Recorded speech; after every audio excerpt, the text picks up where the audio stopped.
welcome. This is the All 12 Signs video series for the nodes moving into Aries and Libra. This is an 18th month cycle from the 17th of July to the 12th of January 2025. I am reading for Leo and Cancer in this video.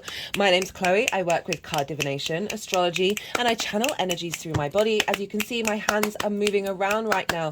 This is one of the ways that I channel, and it's independent of my conscious thought. I'm drawing in energies from different dimensions to help us heal, help us clear stuck energy, and open up portals between our higher self and the universe and our conscious mind. A little bit more clarity coming through to help us get in alignment with our soul's journey and be able to move through life like the Fool.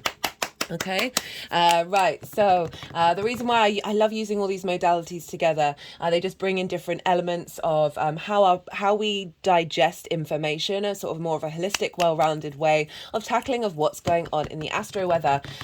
So I like to do this because I like to provide context and nuance. I need context in my life. Like the Virgo sun in me is very like, I need the details, guys, in order to make informed, autonomous decisions. So that's why I like doing these readings. I like seeing what's coming up for everybody, because the more we have an understanding of what's going on, sometimes the energy can be really heavy, can be full of conflict, can feel very isolating.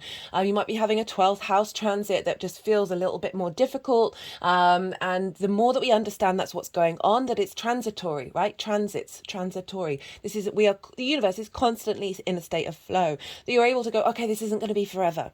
This isn't holding me down. Or you can let go of that fear of what's happening in the future and be very present in the moment and see what lessons you can learn, how to work with that energy, how to co-create, and be able to make decisions with that perspective of, okay, how am I going to engage with this? Am I just going to let it flow through me? And am I going to fully embody it? What do you want to do? You want you to have as much agency as possible with all of these transits. And absolutely love what I do, and I love bringing this all together. Just want to say, right, so for those of you who are regulars, you know that the energies like to move around and do some energetic work in these readings. Each reading's been about an hour and a half. This has been way longer than my usual transit videos. And this is because this is eclipse energy. Nodes represent where the eclipses are going to be. Eclipses are big energy. So they've wanted to do a lot more energy work in these readings. They've wanted to move the cards around in different ways before finally putting them in the piles that they need to be in order to transmit the messages from the tarot with the astrology. Do bear with me with this. When I finish recording this series, I'm going to go back over the videos and I'm going to make sure that there are timestamps of when that starts, because I am very aware of your time and energy and how precious that is, and you might not have that much time. You don't want to necessarily spend 20 minutes 25 minutes watching the energy work. Okay, so I'm very, very aware of that. So I will be putting timestamps when I finish doing all of the readings. So I just wanted to mention that it's been some big energy coming through. Okay, in these readings, I like to focus on the inner work. That's you, right? I focus on you because you are the most consistent thing in your life, right? Not everyone's looking for a new job. Not everyone's looking for a new romance or having even questions about those kinds of things. If you have a more personal question linked into those elements, do check out the description box where my email address is. And just send me an email. I will get back to you. I like to tailor to the client. I do astrology, tarot, energy work, and bring these all together because they can be separate as well. And so do drop me a line if you have a more specific question. Why am I bringing that up? Well, in the tarot, there's lots of court cards. There's lots of cards that could be linked into love or into work. You might not necessarily be tapping into those things in these readings. So I always use those cards in reference to you and how you can utilize that energy for your self-growth. In a personal reading, if you had a particular question, that's when those cards might be more relevant in terms of the other interpretations. Same with astrology. Astrology can very much be about people coming into your life rather than being all about you. I hold space for both of these things. I will focus more on you. I sometimes reference other people or other sort of energies coming in, but mostly like to focus on you, the inner work. Right, the more that we peel back our trauma responses, our limiting beliefs, the more that we're mindful of our thoughts, our emotions, our actions, the more that we can get to the root of who we are and find some inner balance despite what's going on in the world, right? The world is crazy right now. There's so much unintegrated trauma being very loud on the main stage. The more that we integrate on an individual level, it is my opinion that this affects not only you, the people around you, your local community, but our species at large and the cosmos at large, the universe. Oh God, they're all, I'm getting excited. The planets, the signs, the aspects, the asteroids, absolutely everything are all in cahoots to help us evolve and grow, in my opinion, right? So I focus on the inner work. I focus on what's showing up for you during this transit. And the more that we do that, as I said, you're not just focusing on, you're not just helping yourself, you're helping everyone around you. When we're more in command of our own response mechanisms, when we see and are mindful of our trauma responses, our limiting beliefs, and help clear and work with that energy. It's not about banishing, it's not about banishing the shadow or the ego. It's about holding space for these things, allowing them to be seen, and sit with them and see, oh, what are you trying to tell me? I always think about dream therapy with this. So in dream therapy, I think it's on all the modalities with dream therapy, they always say if you're having a nightmare where you're being chased or there's something behind you, right, always turn around and face it, at least try to, because then usually that monster is trying to tell you of this wound that you faced that is in your unconscious space that you're no longer aware with, and then you're able to bear witness to it, to be in a state of observation, and that's when we can change, evolve, and grow. Right, I recommend in these videos, if you know your time of birth, check out your rising sign first. This is the first house. This is where your ascendant is. This is a very, very powerful house. This is your house, right? The astrology will link into that sign being in the first house. This doesn't invalidate you looking at your sun or your moon, your Venus or your Mars or your nodes in this situation, because we're dealing with the nodes in this transit in your chart. Just look to where that sign is in your chart, the house that it's in, the themes of that house, and apply those themes to the messages that come through in the reading. It's as if that sign has now moved to the first house with the themes that it embodies in your natal chart, right? So take what resonates, leave what doesn't. I work with the whole house system. This means each sign occupies the whole of a house. And also, what else? I work with the Hellenistic principles from over 2,000 years ago in terms of the astrology. But I also work with my own intuition of having worked with the astrology and seeing what's shown up and seeing, because those energies evolve as well. It's like we're not the only ones evolving. The planet energy is evolving as well. We're constantly in a state of growth while still holding some very key fundamental elements. Is that everything I want to say? Oh, do check out the introductions of this series. So in all transit series that I do, apart from the new and full moons, in each introduction, I bring in different themes linked around that transit. So you just get some more in-depth understanding about what that feels like. And then you can sit with that energy and that information and see how it's showing up for you rather than sort of blindly going through it. Part 1, I did a collective reading for the North Node in Aries. Part 2, the South Node in Libra. Part 3, I talked about eclipses themselves and pulled some cards for that. And part 4, I talked about Chiron and what Chiron's doing in Aries.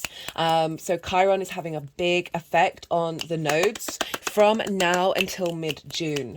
And so the nodes are either going to be 10 degrees either side of Chiron. And I'm doing a wide orb with the nodes because they have a lot of impact. It's the same with the South Node. And so we've got Chiron there. Chiron's been there for a while, and Chiron's really going to be sort of a very dominant factor in this nodal shift. In this video, I am going to be talking about people who have the North Node in Aries and the South Node in Libra, just so you have an understanding of how this energy is shown up for people who have it in their natal chart, and they can sort of act as a catalyst of our understanding of how this redirection of our energy over the next 18 months is going to sort of feel like. It's this big energy, okay?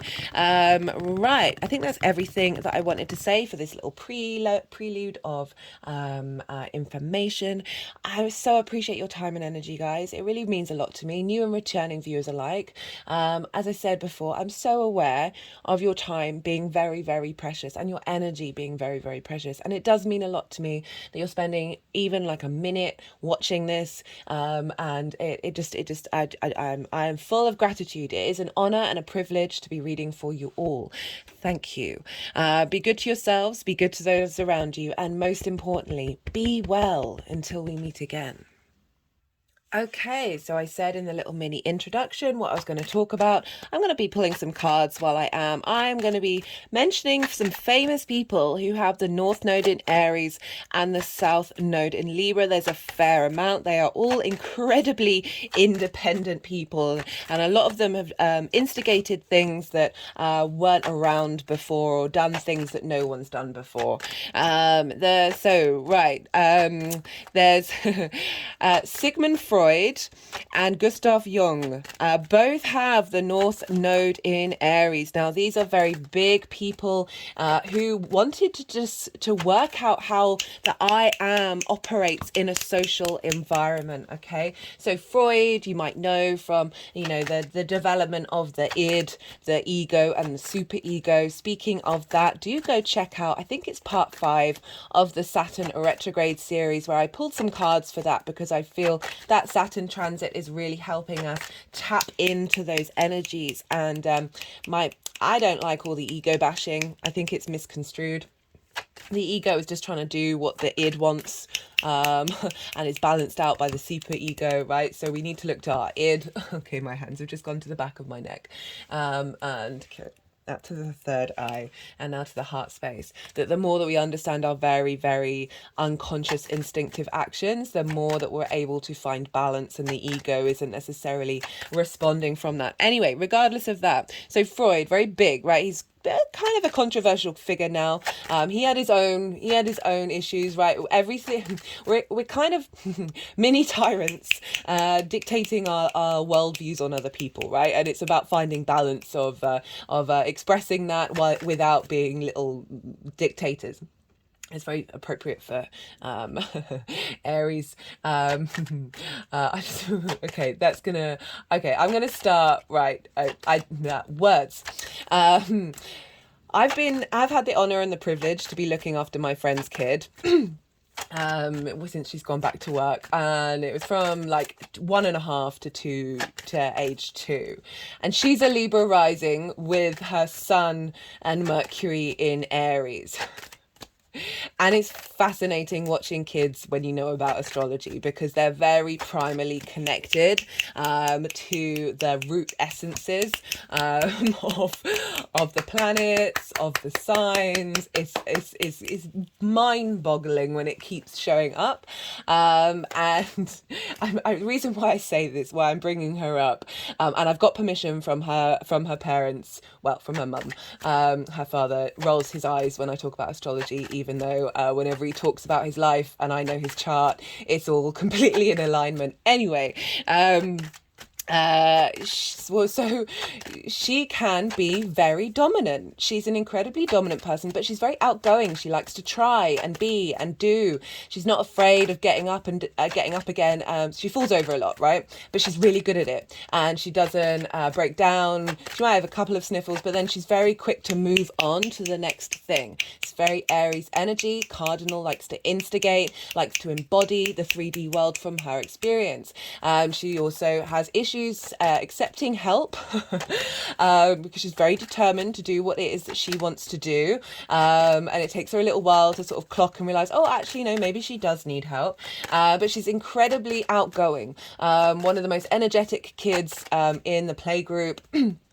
Very independent, very, very expressive of herself, and very I just remember one time when the moon went into Aries over her Sun and her Mercury, and she just literally started demanding I started doing things in a very sort of tyrant kind of way, and it just cracked me up because I know her astrology, and it just amused me that there's a pioneer energy, a very independent energy, but at the same time can be my way. It's got to be my way.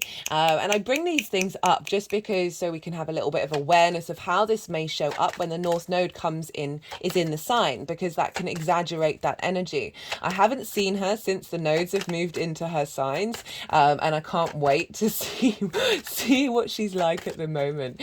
And the South Node in Libra, she's incredibly generous. She often gives everything away and then forgets about herself. Other times she's very, this is mine, I'm not sharing, right? So there's this dynamic between that Libra and Aries energy where we need to come into balance. For those of you who watched my other introductions and also seen other signs, I've talked about this a lot.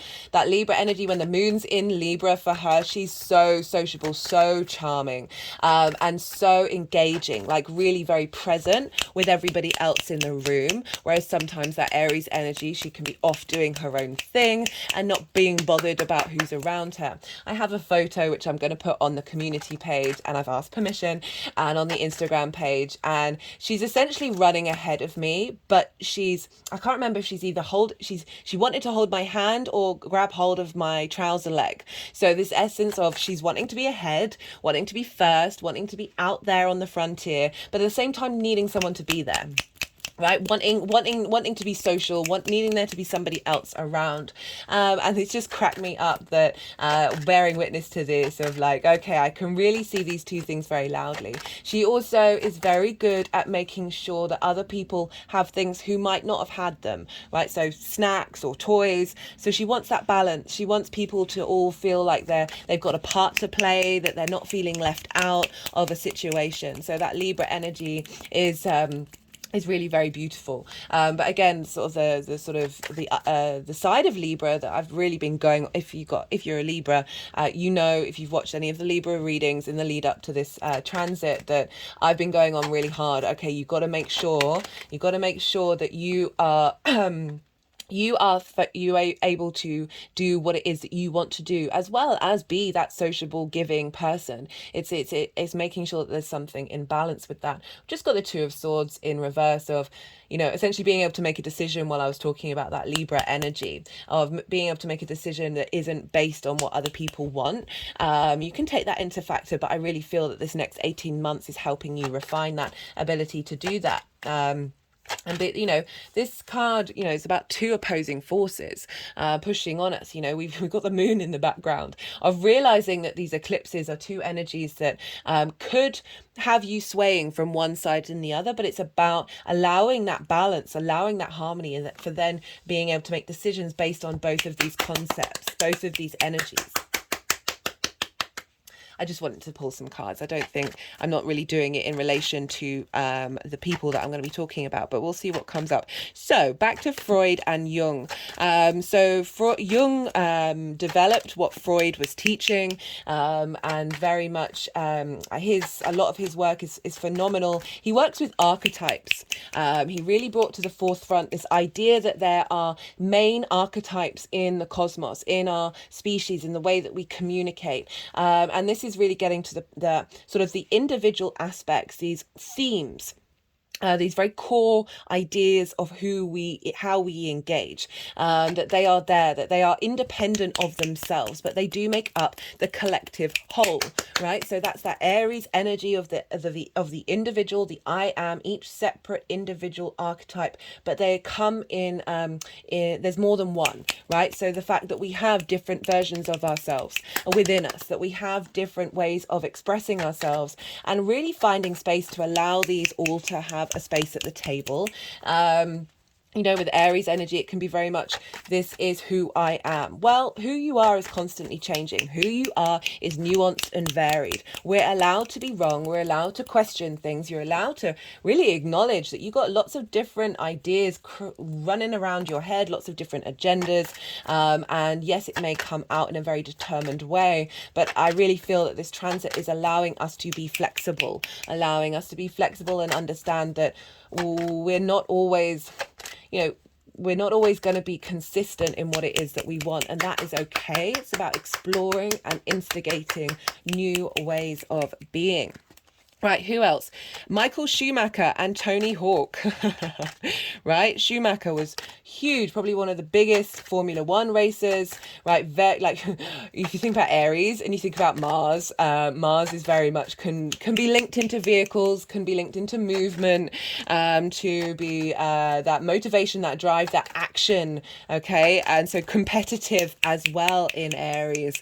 So we've got Schumacher, who rose to the top of his field. We've got Tony Hawk, who was doing things that he was the first major famous skateboarder that we had in our society that became really prominent. Like I don't know too much about him. I should have Googled it, but I think he sort of crossed a lot of boundaries. He ticked off a lot of boxes that no one had ever done before. So, quite funny that, this is dealing with Aries. Neil Armstrong, right? For those of you who believe in the lunar landing. I know that's not always going to be, that's, I don't know, to be honest. I don't have an opinion on it. The original one seems a bit sus, let's be real. But he was out in the did something no one had done before. Okay, so this is very Aries energy, and he had his Mars, so we always want to look to where Mars is when it comes to the Aries energy, Libra with the South energy. He had Mars in his first house of his actions, right? His embodiment of self. Like, through his actions, he did something that was entirely novel. Right, Jack London, who was a sailor and an adventurer. He was also a novelist, and he was the first international celebrity who was a novelist, okay? So he was an adventurer. He went out into the field, right? Aries energy is very pioneering. And he had the North Node in the 11th house of hopes and dreams, friends, groups, and alliances. But importantly with this one, the Libra South Node was in his 5th house of creative energy. So the ability to refine his creative energy that was then socially popular. Okay, so always look to the balance between the two. Julia Child. For those of you who don't know who that is, she was a very famous cook who brought the French cuisine to the American public. She was renowned. She was the first of her kind to do that and to make it popular. And she had, again, her North Node in hopes and dreams, and also friends, groups, and alliances. So bringing something new to groups and big groups of people. And she had her Mars in her 4th house, the home, the domestic space, right? Cooking. So very appropriate. Alistair Crowley. Hey, Alistair. A lot of people don't like using his deck, the Toss deck. I love it. It's my personal deck because he was a pretty radical person in terms of the esoteric, right? He was determined that he could, I'm going to simplify this a lot, but it's very appropriate for the North Node in Aries. He was kind of annoyed that there wasn't an acknowledgement of the power of the human being, that we have the capacity to change our fate, change. We can do a certain amount of magic that's going to shift everything, that gives us the power of God, right? That is a very simplified way of looking at it. There are certainly distortions of that. He was an incredibly independent person. I remember one of the stories that was told about, he loved climbing mountains, that he took a group of people up on a mountain. They basically didn't want to listen to how he was trying to direct them up this mountain, even though they'd asked him to do it. And eventually he got annoyed at them and he stopped helping and he went off by himself. And then he heard and they went somewhere else and they slept overnight, and then there was like a storm or there was some snow and they were in trouble, and he was basically like, I'm not going to go and help them because they disrespected me. Okay, so the reason why I'm bringing this up, that Aries energy can get too affronted and can get a little bit like, well, F you. Okay, so let's find that balance. But he had that in the 9th house of philosophies, right? And so he was really striving for the individual to be able to embody, like, the 9th house is the house of the gods. Pretty powerful stuff. And he had his Mars in the 6th house of work, so he's really well known for the dedication, the transformation of the way we look at that kind of energy. If you want to go look into, I'm sure I've butchered the idea, but it's a general gist of it. As I say, some people don't want to bring in that energy, but honestly, you got to laugh that off, to be honest. It's about what energy you hold when using that deck. That deck has been incredibly powerful for me. Winston Churchill, Woodrow Wilson, and Queen Victoria all have the North Node in Aries and the South Node in Libra. These people were actually very well loved. Okay, they were able to refine social dynamics, the social crowd. But while being incredibly independent, Woodrow Wilson in particular, very balanced person. He had Libra rising. He instigated a lot of social harmony, a lot of social balance and equity in the American people, and I think he helped establish the UN. Whatever we think about that now is irrelevant to the energy that Woodrow Wilson was trying to bring in. Queen Victoria had it in the 11th house, and she had the South Node in her 5th house. She had a lot of children. So again, that sort of refinement of that. And what else did I want to say? Winston Churchill had the North Node in Aries in the 8th house. This is the outside world's resources, the outside world. Arguably, he is revered for getting us through the Second World War. Whatever you think about that, just hold space for the fact that he had the North Node in the 8th house of others' resources as well. Remember, America came in and helped the UK with that someone was in charge during that of being able to rally resources, rally things together. He also had his South Node in Libra, so wanting there's an element of charm, his resources that he had in his own way. So who else do we have? Walt Whitman, an amazing poet. If you haven't read any of Walt Whitman, any of his poetry, just groundbreaking. No one was writing like him. I don't want to spoil it. Was one of my favorite poets growing up. I don't want to spoil it, but very, very unique way. If you think about when he was born, the time that he lived in, very modern. Had a very modern way of expressing himself while still being. There's a romance. There's a tradition there. It's not cold. It's just. A different way of using grammar, a different way of using words, very unique in the way that he expresses himself. He also South Node in Libra. He had one very long-standing relationship that brought him balance. We don't know a time of birth, so I can't say what houses that's in, but that was very prominent in his life. Nikola Tesla, very unique, very maverick person, had the North Node in Aries in his 12th house and the South Node in with Mars. He had Mars with Libra in the 6th house on top of each other, right? So his 12th house, he had his own difficulties, but if you think about what he was doing, right, the 12th house is all about magic, that which isn't seen. He was able to bring things to the surface that were hidden from us, from the collective, right? So bringing in a lot of magic there, being very independent. Who else? Rene Descartes, a philosopher. I think, therefore I am. Yeah, his Mars was in Virgo and his Mercury was in Aries. So he had mutual reception between those two. I think, therefore I am. Very independent thinker. Really was very radical in his philosophies. So really, a fundamental part of our philosophical journey as a species. Fernando Porsche helped create Porsche, basically. Think fast cars. Go back to Michael Schumacher.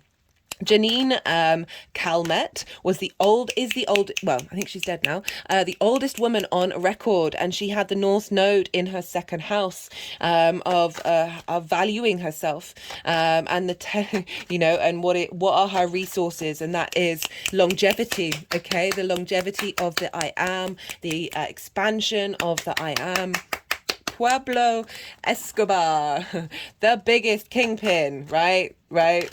He had the North Node in his second house. Money, money, money, money, money.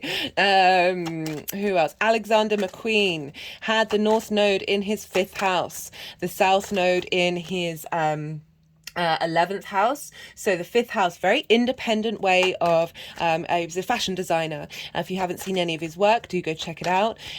So very independent ways of expressing creativity, with that South Node of Libra, of it being hugely popular by the masses, like really refining that accessibility to groups and alliances, as well as his hopes and dreams being manifest. I can't quite remember his background, but I know he's not a trust fund baby.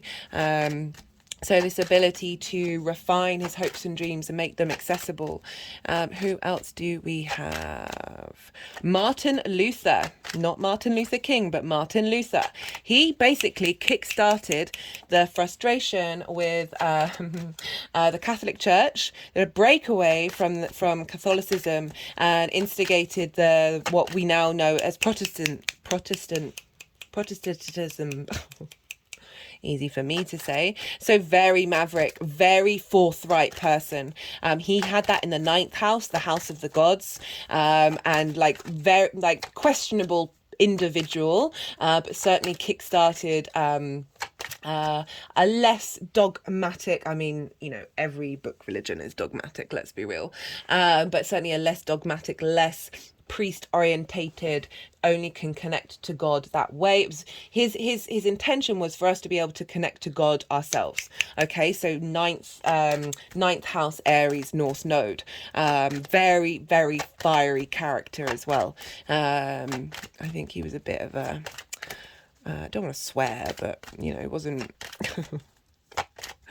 I think that's kind of everyone. That's a lot of people, to be fair, and yeah, don't want this to go on for too long.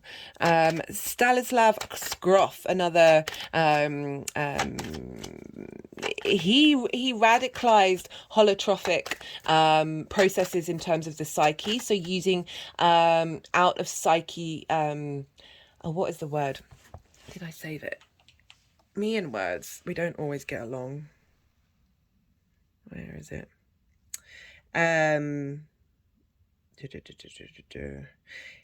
Yeah, holotropic modes. Where is it?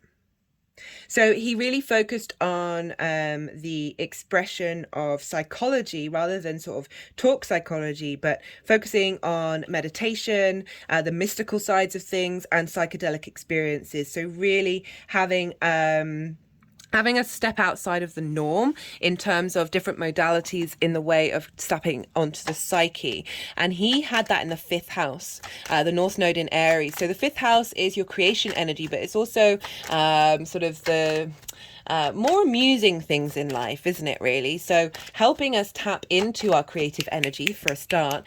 But, if you think about psychedelics, admittedly, when they first came out, and traditionally throughout so many cultures, they've been used as very spiritual experiences. But, that's been distorted a bit in terms of just having them at parties and that sort of thing. So there's an element of that. He also had his Mars in the 10th house. Okay, letting go of authority over us. Wait.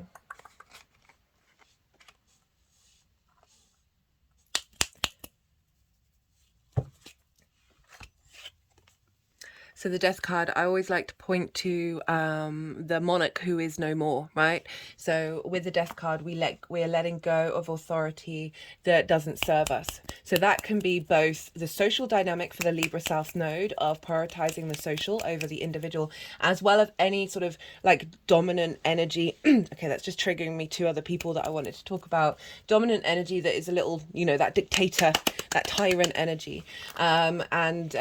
Speaking, well, there's a slight exaggeration for those two. But Oscar Pistorius had the North Node in Aries. One of the most famous people in the Paralympics. but also, for those of you who don't know, maybe go Google it, but certainly had possessive, controlling energy, right? Tyrant energy in his personal relationship. And the other person that I wanted to talk about is very famous right now. A friend of mine was telling me they weren't signed into YouTube, and so you get to see what is the most popular things for the collective. And this person's videos were up there, or videos about this person were there, and it's Andrew Tate. And very interestingly, God, what was it? I think the sun was square his Chiron. So he's got does he have Chiron in Aries? No, let me pause. Yeah, so recently he's done a big interview with, who else is it? Oh, I can't remember his name.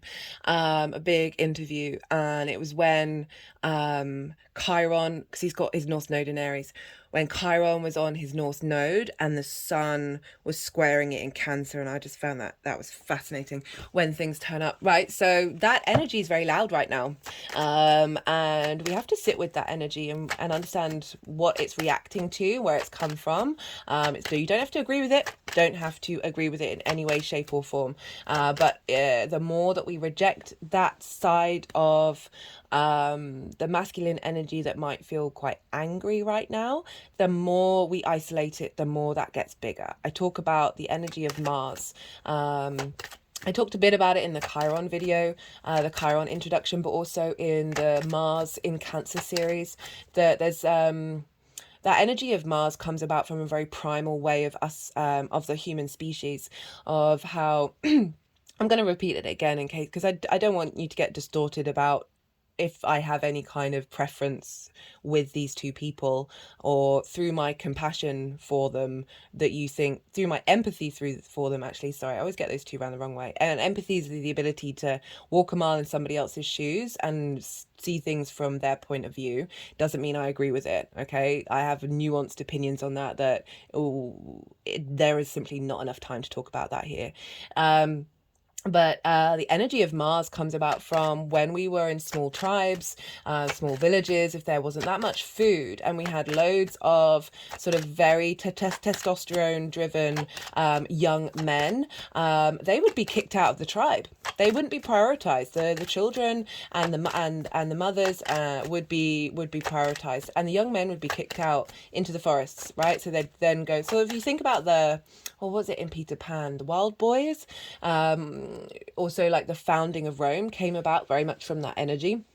That there is this thing within our human species, and it's part of my opinion, that we still hold those very, very, very deep primal wounds, and it's all showing up here. It's linked into sort of sexual abuse, trafficking, slavery, war. All of those things are wounds that the species is enacted, and we're trying to work through that trauma, and we're seeing that quite loud now. That it is my way of the way I try and operate in the world is not let anyone get left behind. It's not about letting people do whatever they want. Okay, how do I phrase this? It's being in a state of observation of different ways of engaging with the world, and the nuances in which an individual interacts, and all the things that they carry and hold, and how that manifests out in the world. Like trauma begets trauma, right? For me, you see that in the Catholic Church and certain things that affect younger people, right? It's not just the Catholic Church, it's prevalent everywhere. And that is a huge part. Oh, just my heart breaks. But trauma begets trauma, right? So often those who had it done to them go out and do it again, especially in the very early years, because that's deep in our unconscious space, okay, of the I am, of like what's happened to me. We're all very subjective when we're very young. Just to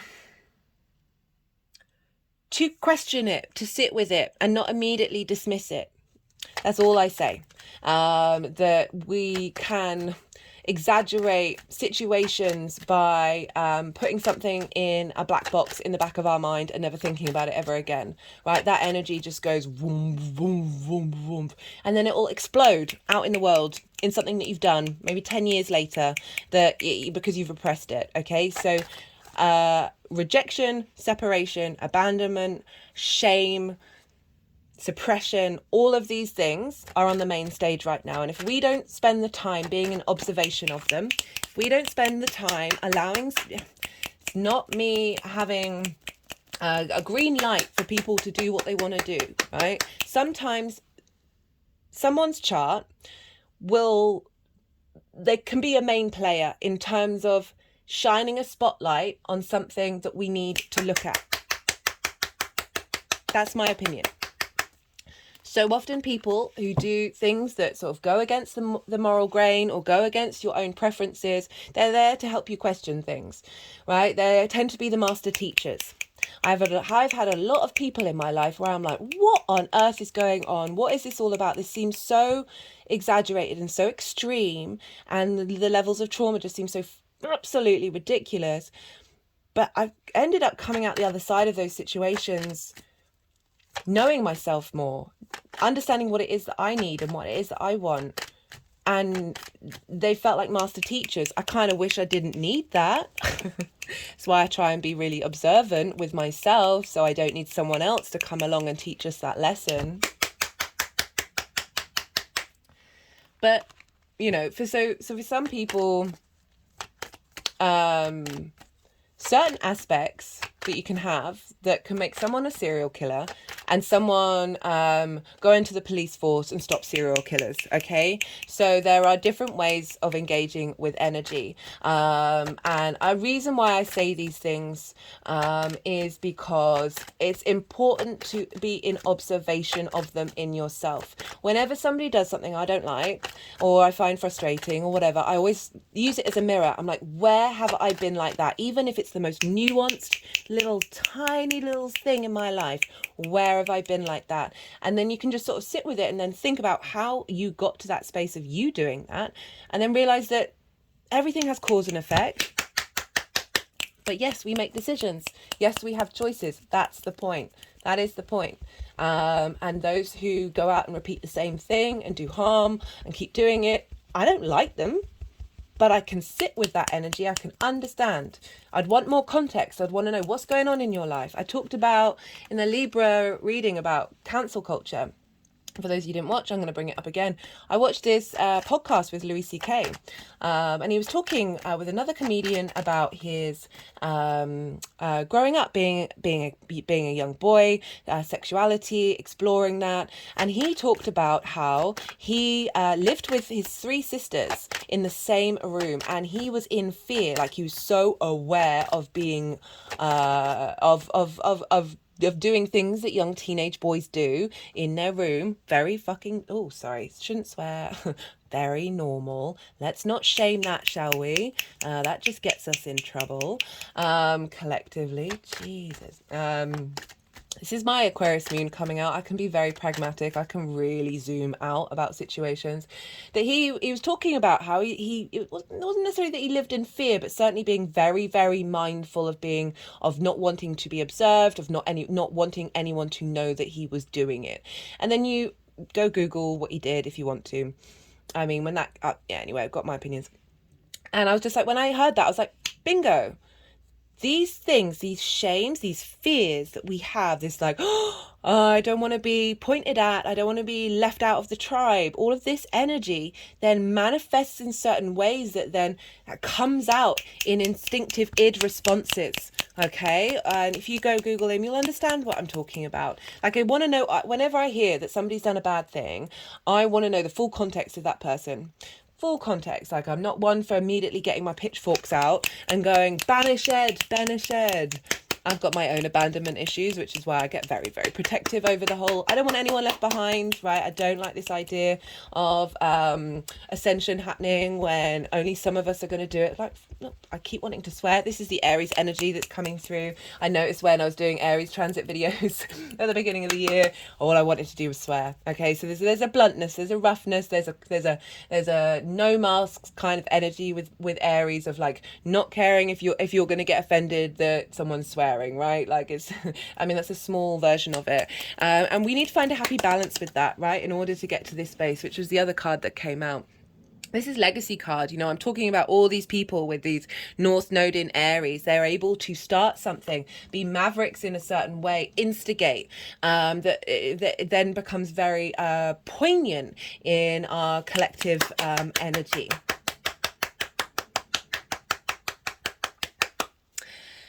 Yeah, so left it on a controversial note, but it's Aries. What are we going to do? And I'm fascinated to see what's going to happen over the next 18 months in regards to the last person that not the last person I just mentioned, Andrew Tate. You know, let's see.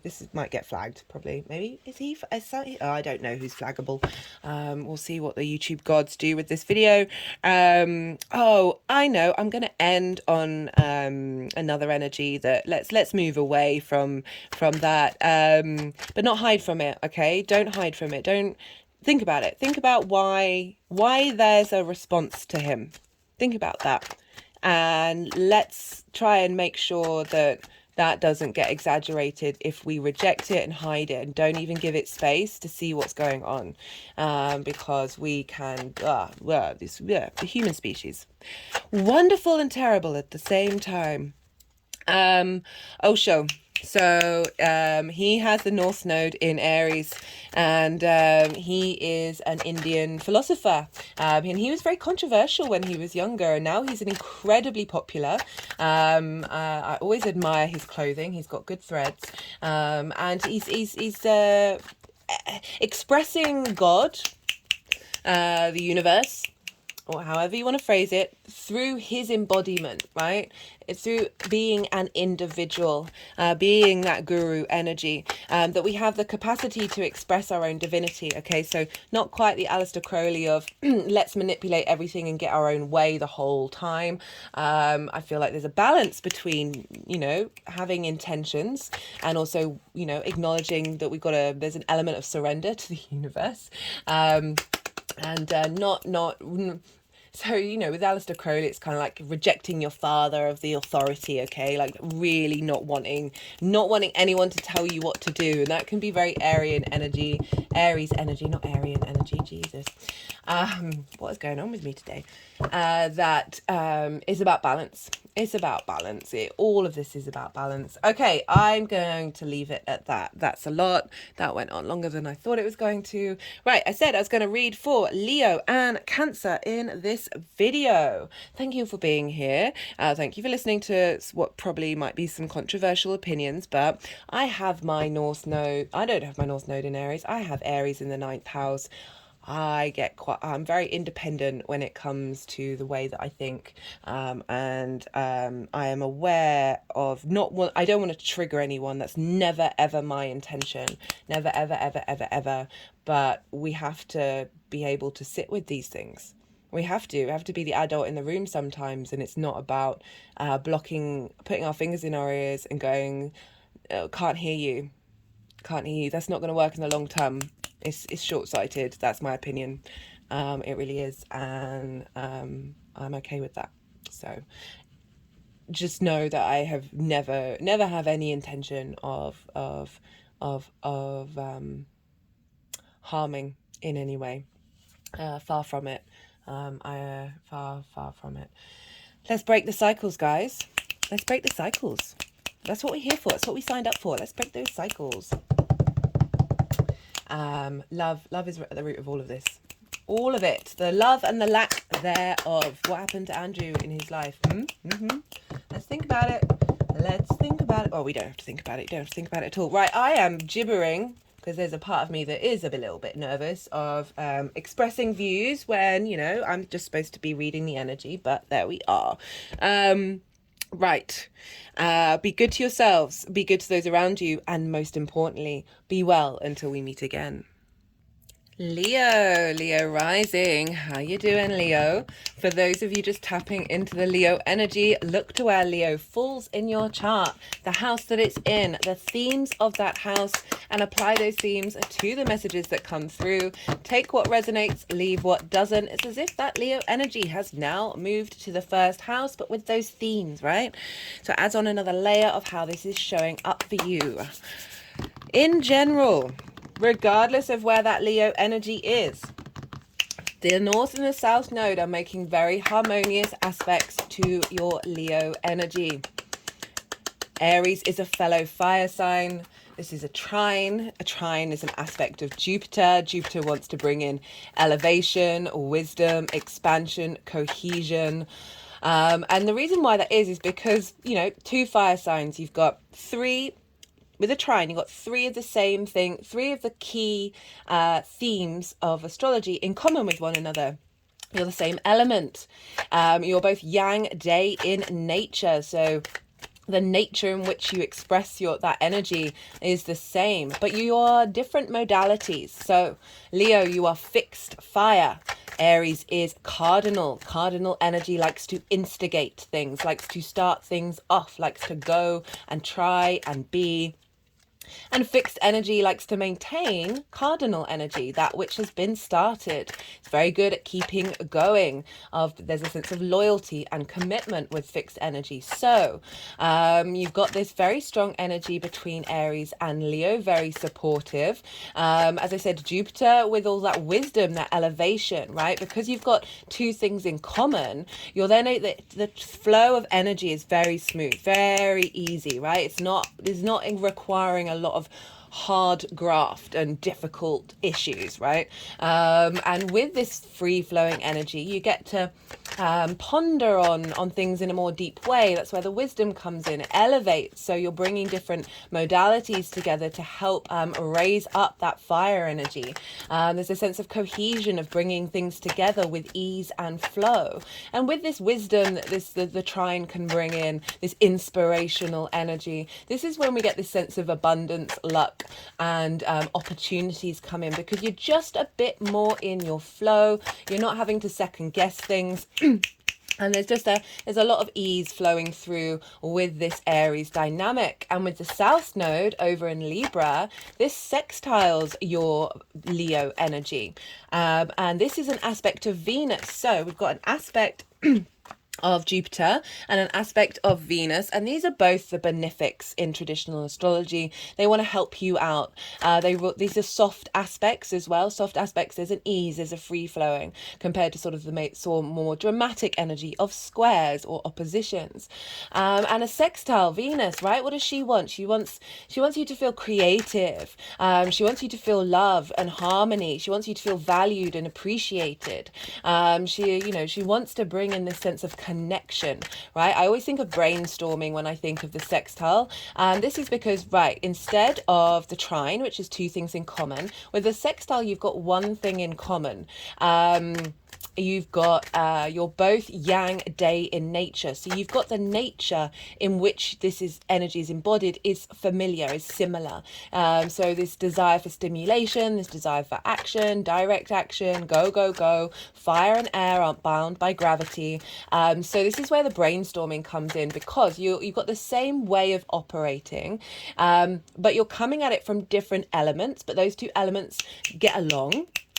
And the modalities are different. Again, we've got cardinal with fixed. So we've got this brainstorming energy with the South Node, this very creative, harmonious energy of Venus coming in, the sense of value and appreciation. And then you've got the wisdom and the elevation and the expansion of the trine. So Leos, you've just come off the bat of squares with Taurus and Scorpio. So the last 18 month, the last eclipse cycle has been squares. This is an aspect of Mars. This can be more conflict, more drama, more frustration, but also friction. This is very powerful manifestation energy. So things may have happened over the last 18 months. We're also going to have the Taurus full moon, which is going to be an eclipse. It's going to be out of sign, but it's still an eclipse later on in the year, where things may have happened. Big events may have happened, because squares tend to show up quite loudly, that have created the instigating energy of bringing things into manifestation.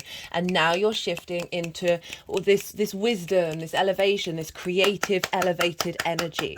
And so now, with everything that's been instigated with that previous cycle, now you're in a bit more of a flow. You can see the changes, and now you're knowing how to apply it and get a bit more. And there's an ease and there's a free flowing here. So that's all part of the cycle. We're all every sign is going through a different journey, but you're getting a lot of support over the next 18 months. Yes, it's eclipses, and these things mark big endings and changes, but it's being supported by aspects that are very beneficial, and just easy. They're softer, and it's not me.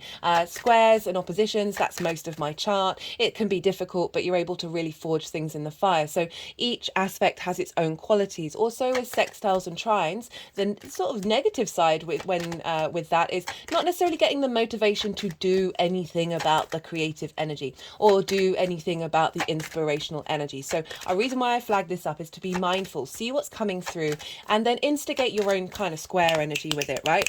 Start things going, make things happen, rather than just letting it all flow through you, or just really enjoy the ride. Totally up to you, but I just wanted to bring in what this energy may feel like for Leo risings, though, in particular. Aries, the North. Oh, let me start off by saying I am pulling cards for 4 different piles. The first pile is going to be the North Node in Aries. The second pile is the square we're going to have with Pluto until the beginning of January. The third pile is the South Node in Libra. And the final pile is how this energy is going to manifest moving forward. So that's what's going to go on. If you didn't watch the introduction, I mentioned there that through all of these readings, the energy work that I do, the channeling that I do with the different dimensional energies, they've really wanted to do an extended energetic transfer. They've wanted to move the cards around a lot. Whether it makes sense or not to us is irrelevant. Like, the universe is very complex and it doesn't always have to be straightforward, but it's just meant that these these videos for this series have been around about an hour and a half each, which is a lot longer than what I would normally do for a transit video. And it's eclipse energy, it's big energy. I clocked very early on that I wouldn't be able to sort of stop the energy, because sometimes I do in some of the readings, because I'm aware of your time and your energy and how precious that is. But I just really lent into the fact that this needs to be done. We're dealing with big energy here, and the guides want to help out.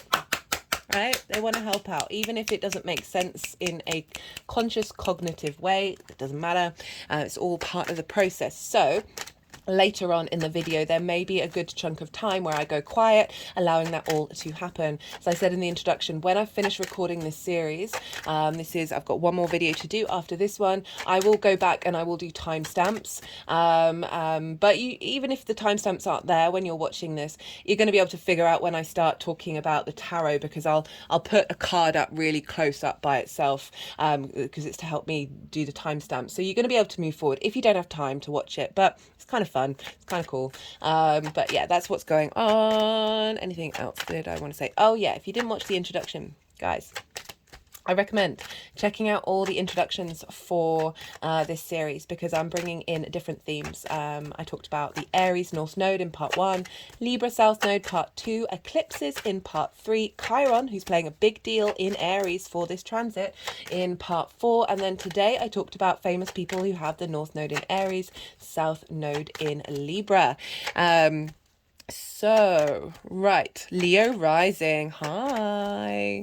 You have the North Node moving in Aries in your 9th house. As I said, this is a trine. You're sharing energy. There's free-flowing energy from your 9th house to your 1st. The 1st house, this is you, how you embody your sun or your moon, depending on if you've got a night chart or a day chart, in your actions and your deeds. It's your character, your body, your appearance, your vitality, often how other people see you. This is your house, and you've got this fated energy from the nodes, this North Node in your 9th house, which is the house of the gods. And this is traditionally the house of the gods. But for me, the key word for this is perspective. Okay, so there's lots of different themes with the 9th house. Okay, they're just sort of tapping over the heart chakra. I'm going to let them finish before I start talking.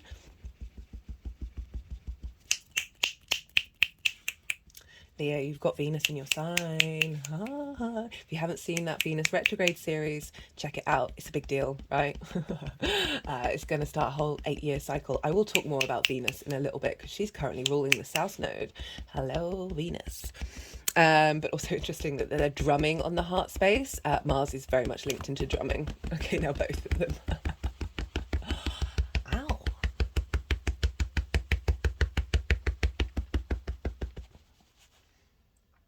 Okay, they've moved to sort of where the solar plexus is, and that's our action out in the world, right? I'm just thinking, right, the heart and our actions, right, moving from a heart space, that when we focus on that, then that's when we can really embody the higher vibrational frequencies of all the signs, to be honest. Let's be real, love's at the center of everything. Leo rules the heart. Right. Ninth house, house of the gods. This is perspectives, right? This is the big picture questioning. Who am I in this universe? Why do we even exist? What on earth is going on? And how do I see myself in the world, right? Your morals, your ethics, your philosophies, your connection to book religion, your connection to spirituality, nature, the cosmos, science, whatever it is, that's something you're aware that there's something bigger than you in your individual space, and questioning that and contemplating that. It's a very spiritual house. It's also, and that's all about perspectives, right? So the more that we engage in different perspectives, the more that we come to understand our own. It's also linked into mastery of something, higher education, but that's not just university. That is mastering absolutely anything, mastering a perspective, mastering a skill. And through that mastery, we broaden our perspective. And that's the flip side of that learning side of the ninth house, is teaching, that our ability to, having mastered something or exploring something, through that exploration, we share that journey with others. We every day's a school day, guys. We are both the teachers and the students always, right? Allow yourself to be wrong. Allow yourself to question your perspectives. You're going to be spending a lot of time focusing on this drive towards who am I? Who am I? And the other side of that is going and living somewhere for a longish period of time, more than like a mini break. Or more than, say, a week or something. I mean, I don't know. I don't think it's limited to that, but definitely more than, it's basically going somewhere that is foreign to you, right? Like, so that can be long distance travel, that can be going to a foreign land, but it's also something that is unfamiliar to you, an environment that's unfamiliar, in order for you to go and spend a fair amount of time there, or at least a certain chunk of time where you then broaden your perspective, okay? So when we immerse ourselves in a different environment, we see things from a different angle, and that can help us understand who we are, what it is that we want to, how we want the world to be, and all of that jazz. So all about perspectives. It's also, this house can be linked into the law, and judgment being made, sort of universal truths, because that's what the law kind of should represent, our universal moral truths and how we behave with one another. I mean, it's not so much anymore, but let's think of the ideal here.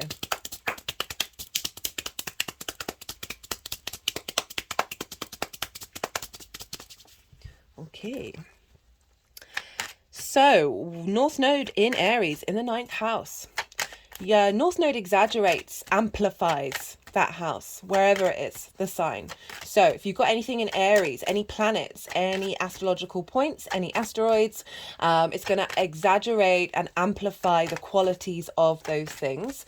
But if you don't have anything there, it's still going to amplify the themes of that house over the next 18 months. And it's the North Node, so it's what we're striving for. Sometimes it's the head of the dragon, right? So we're constantly consuming, we're eating. We're not necessarily feeling satisfied. It can be a little bit uncomfortable. It can be something that's unfamiliar, that we're just like, we want it, but we don't quite understand it. And it's just, fresh novelty, newness. We've got a lot of drive here. We've got a lot of focus in this area of our chart over the next 18 months, of you figuring out, who are you? What are your perspectives? What are your ride or die? Aries in the ninth, very independent. You want to go and embody life for yourself. You don't necessarily want to engage with other people's opinions so much. You want to feel it for yourself and see how that shows up in you, in your environment.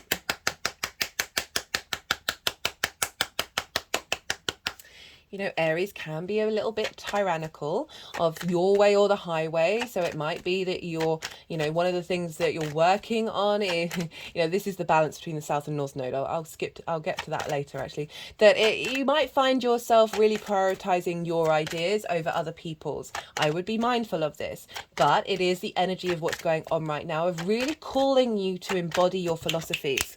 Okay, and with that trine to the first house is how you embody your sun or your moon. It's your actions, right? It's not necessarily what's going on in the back of your head. It's about what shows up into the world, okay?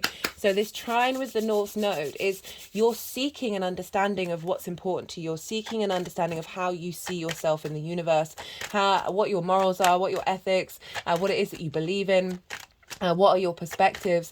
And with this trine, you're finding elevation and expansion and wisdom of how to embody that.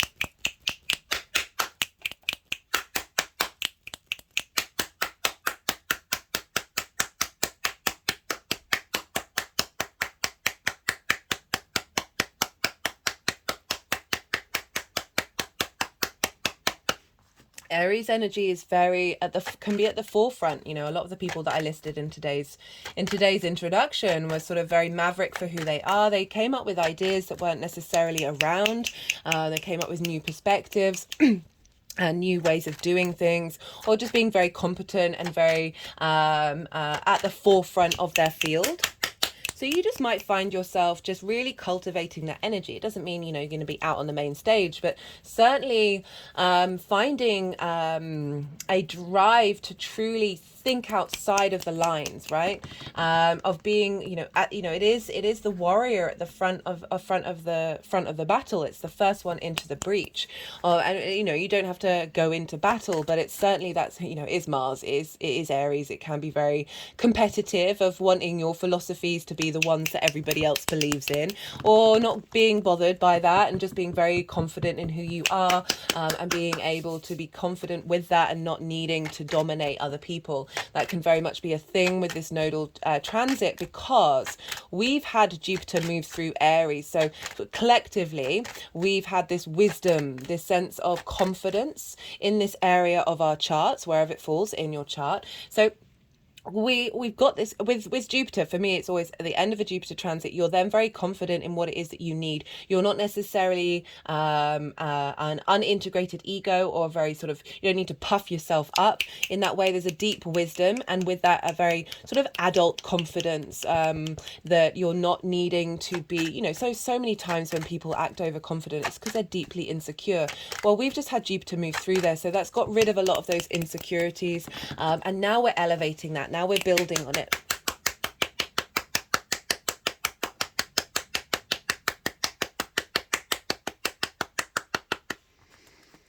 Which is great for us collectively, because that Aries North Node can kick off. Can be a bit hot-headed. So there may be a drive. You may feel a drive to go and travel and go and explore different lands. This doesn't have to be physical, okay? So this can be exploring new possibilities, new realms, new different dimensions. Going into spaces that you've never gone to before in order to broaden your perspective, learning something, engaging with a new idea that you're then in a state of mastering over, going into a different dynamic that is unfamiliar to you in order to broaden your perspective. All of these can show up. The last time I had the North Node in my 9th house, I went to university. I started university, very, very straightforward 9th house kind of stuff. And I got really annoyed when I was there, because I went there thinking that we're going to be able to have debates, right? We're going to be able to sit in a room with different ideas and able to have conversations about them.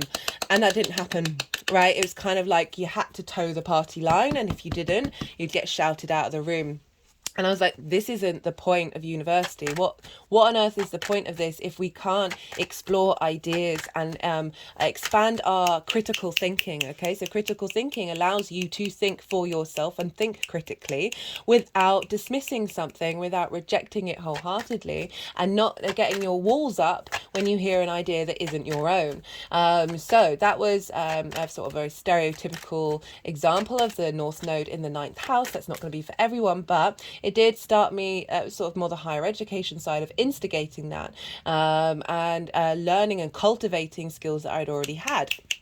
And so something may show up during this time that creates new portals for you to go down and engage with an advancement of any perspective that you have.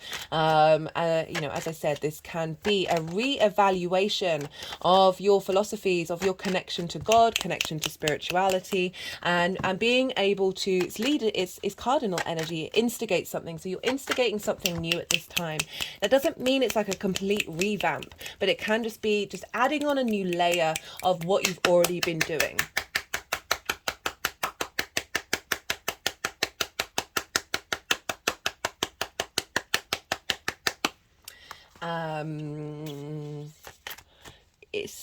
What was I thinking about? Yeah, it can be a refinement of things that you've already been instigating. You've had the North Node in your 10th house of your life purpose. And now we're figuring out, and that was Venus, of like, how do you feel? What feels good to your physical body? What feels good to your 3D experience? Getting creative with that, getting in touch with your senses. But it's love, it's connecting to something deeply on a personal level. And now with the nodes moving into a Mars sign, it's now taking action and exploring those philosophies of that embodiment that you've just faced with the North Node moving through there, of like, how is this, it doesn't always have to be facilitating your life purpose, and that's not just about career. That can be at that guiding light that you have, that is sort of like that compass, that North Pole that we have, that we are now stepping into this trine, this elevation of those perspectives, a deeper understanding, an exploration of things that you might have felt uncomfortable, that you didn't quite have the answers for. This could possibly be a time of these things showing up.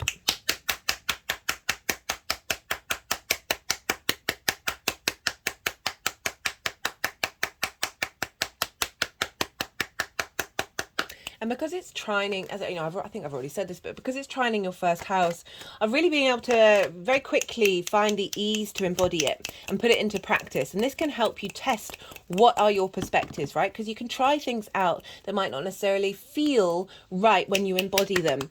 So look to your actions throughout this, and work out, how are we putting these things into practice? This may be a time when you're really instigating your philosophies into your personal practice, into who you are, and magnifying those, and so really giving strength to them. What else did I want to say? I think that's it for the North Node. South Node. Hey Libra. Hey Venus. So this is over in your 3rd house, Leo risings. This sextiles your Leo energy, which I talked about at the beginning. This is creative brainstorming. This is a sense of connection and feeling in harmony, a sense of love and appreciation of that 3rd house and your 1st house. So again, the embodiment of you, and your building of your character. South Node. This is the tail of the dragon. So what happens after you eat? What goes on, eh? I'm not saying that to be crude. I find all bodily functions, they are part of our experience, and we shouldn't shy away from them or feel shame around them in any way, shape or form. I am one of those people that's very comfortable with people burping and farting in my vicinity, as long as it's not in my face, because our digestive system is the bigger brain, right? The more that's in harmony and flow, why would you want to block that? Why would you want somebody else to be uncomfortable? Anyway, that's just me.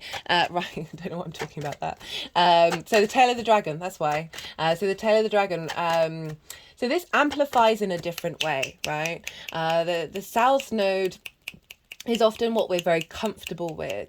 It's familiar. This energy of the third house is now becoming very familiar. There's an ease, there's a flow to it. But there's also a sense of release and letting go, because when we're comfortable with something, we are able to see the nuances, we're able to see the details. And in that way, we're able to transmute that which hasn't been working. So we're really dealing with like fracture lines, a little hairpin lines. And we're like, oh, I noticed that. That's not quite working. Let's smooth that over. Let's bring some harmony in. It's ruled by Venus. She wants you to be in harmony. She wants you to be in flow and wants you to appreciate the 3D world. And the third house is communication. It's one of the main things. It's also the house of the goddess. Okay, so it's opposite the house of the gods. And the house of the goddess, this is where the moon is in her exaltation. Okay, the moon loves being in this sign, in this house. And so whenever we're going to have eclipses, the moon is going to be, especially when we've got moons in Libra, so that will be the new moons in Libra. And and so this is when the moon is in a very, very happy place. She loves to be there. And so you're getting a boost with these eclipses, Leo risings, being in that sign. We've got the reason why it's the house of the goddess for me is because this is where we bring our big picture philosophies into our day-to-day. So it's not just communication. In fact, everything that we do is communication in numerous different ways: body language, talking, writing, going out in the world. We're moving around. We're also collecting information in our local environment. So the third house is your day-to-day. It's the things you're doing on a day-to-day basis. It's not necessarily routines. That's over in the sixth house. But the things you do, your local environment, the places where you, like your local shop where you walk, it's linked into short distance travel, as well as starting something new, because it's linked into schools. It's starting something fresh that you may not have known before. However, with the South Node, we're now feeling comfortable in that area of our life. You're feeling comfortable in the way that you communicate. You're refining how you communicate.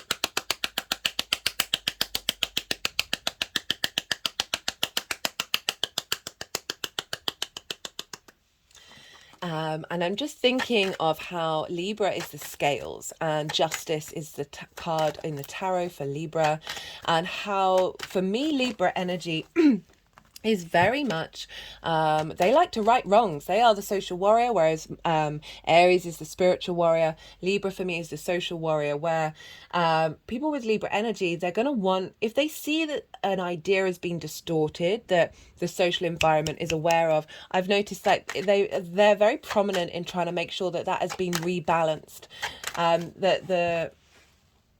Sorry about that, Leo. I just had to pause for a second. Had some communications. Very funny as I'm talking about the house of communication. Right, so with that South Node, this is now feeling a bit more comfortable in the way that you express yourself. And through that, you're able to refine and work out how you want to communicate.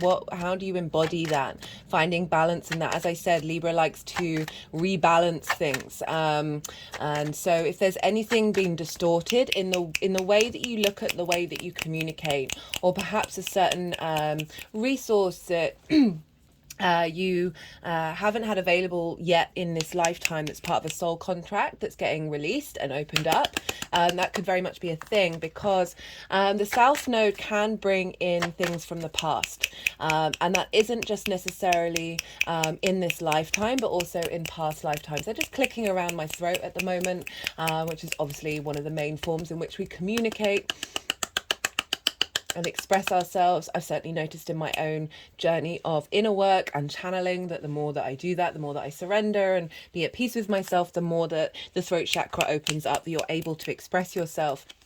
So with Libra energy, this can often be about making sure that everyone else is okay before you speak your truth.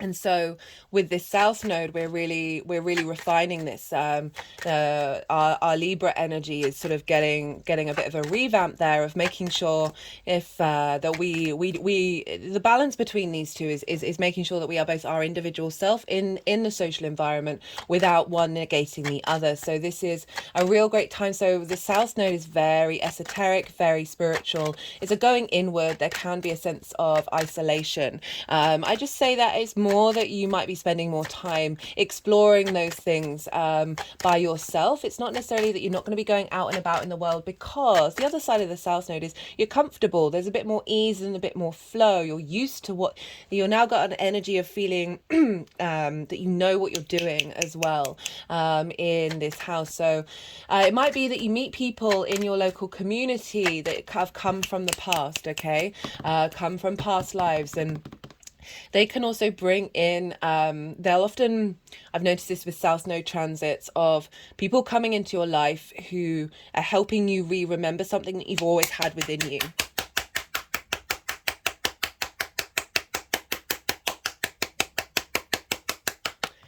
And often forming quite tight bonds during this time. Also helping you realize what you need to let go of, what you need to transform. And so, yeah, you might feel that learning something new isn't difficult during this time, that you've got some more comfort with it. There's a sort of an essence of knowing during this time, as well as just being more confident and comfortable doing your day-to-day things, right? It is, you know, as I said, the house of the goddess, where this is where we bring the meaning of our ninth house, our philosophies, into our day to day. So that's finding meaning and spirituality or connection to nature or science in doing the washing up, right? It's as simple as that. Or just having a bit more flow in your local community, a little bit more ease.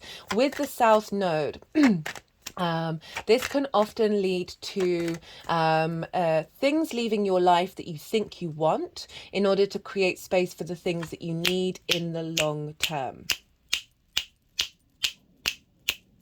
Some pretty intense clicking there.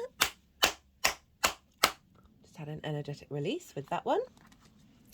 What else did I want to say about that? It's also linked into siblings, so it might be that you end up spending more time with siblings during this time, or reconnecting with your childhood as well, because it is school, so that represents that time when you were at school, that's sort of that part of your inner self, and finding healing with that. You might find yourself revisiting communities that you used to be a part of. And that can be in this lifetime or past lives as well. Oh, they're getting excited about that one. They just wanted me to lean all the way back and do some wild clapping. Okay. Okay, my hands have just gone over my heart. That was some intense energy. Do you bear with me while this is happening? And this is sextiling your first house, right? So brainstorming the way that you communicate, however that is, maybe spending more time refining that and working on it, doing different forms of like, so people who write for newspapers or write on a day-to-day basis, they often have third house big placements, so it's just finding the dedication, because it is that sense of isolation, of going inward. But as I said, it doesn't necessarily mean that you are isolated, but certainly a more mindful approach of drawing inward, of needing to be in contemplation, and so doing certain things in your day-to-day that are more focused and fixed on that.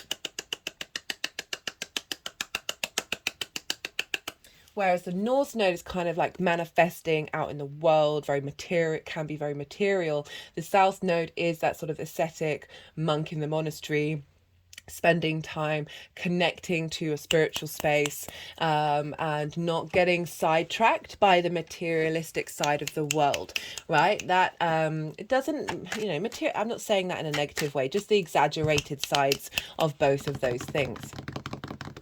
And yeah, so I found that you'll have an eclipse in one side and it's actually helping the other side, okay? So things may happen, a shift and change in your perspectives, or wanting to go travel somewhere for a longish period of time, which then shifts what your local community is about, and you're feeling comfortable in that local community and you're able to express yourself a bit more and communicate, whereas before it might have been a bit more of a challenge. This might mean that I would guard against, because Libra can be a bit socially anxious. This is because she's ruled by Venus, and Venus is on the night team. Okay, so Venus, Mars, and the Moon are all on the night team. So the Venus day sign, which is Libra, can feel a level of social anxiety. This is going to help clear that, but it might bring it up. Just be mindful of it. Just see what's happening. It might be bringing up things that you thought you'd worked out, and all of a sudden you're like, well, why am I worrying about that? That hasn't bothered me in ages. Well, it's just the South Node really helping refine that and making sure that that's cleared out, allowing you to sit with that emotion in order for you to not get triggered in the same way. So then that's acclimatizing your body in the way that your body communicates with itself, being in harmony, bringing into balance. That you might spend time having projects supporting the local community that is facilitating balance, because you might be spending more time with that, and bringing in your bigger picture perspectives into that. So might be that there might be people, as I said, people that you meet that are helping you understand how to embody yourself, helping give you vitality, people who understand your character and appreciate you.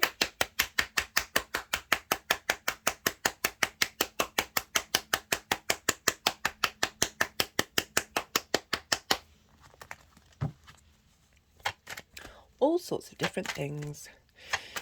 And that's just come off the bat of the South Node being in Scorpio, a Mars-ruled sign. And these were both yin, so Mars and Taurus were both yin night in nature. So that could be more that you're in observation of events that are happening around you, and situations changing that are out of your control, but it's how you respond to them. And that was, you had the Scorpio in your 4th house of home, roots and foundation. And that's been squaring, right? So you've gone from squares, which might have been a bit more, oh my God, what's going on, to now there's more flow, there's more ease. So it's making sense of everything that's happened over the last 18 months, instigating inspiration and creativity in response to all of that. So having the South Node move through Scorpio, which is ruled by Mars, and intensity and clearing out of emotional trauma in your home life. Shift and change in that home dynamic, as well as a deeper understanding of what you need from your private life as well. And now this is being facilitated. We're moving into Venus.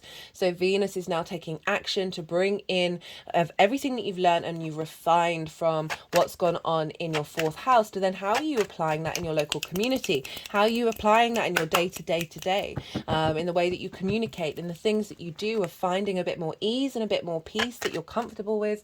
But as I said, it can bring up social anxiety. It can bring up issues around not feeling like you've got a place at the table. And wanting to refine that connection, emotional connection that you have with that. Yeah.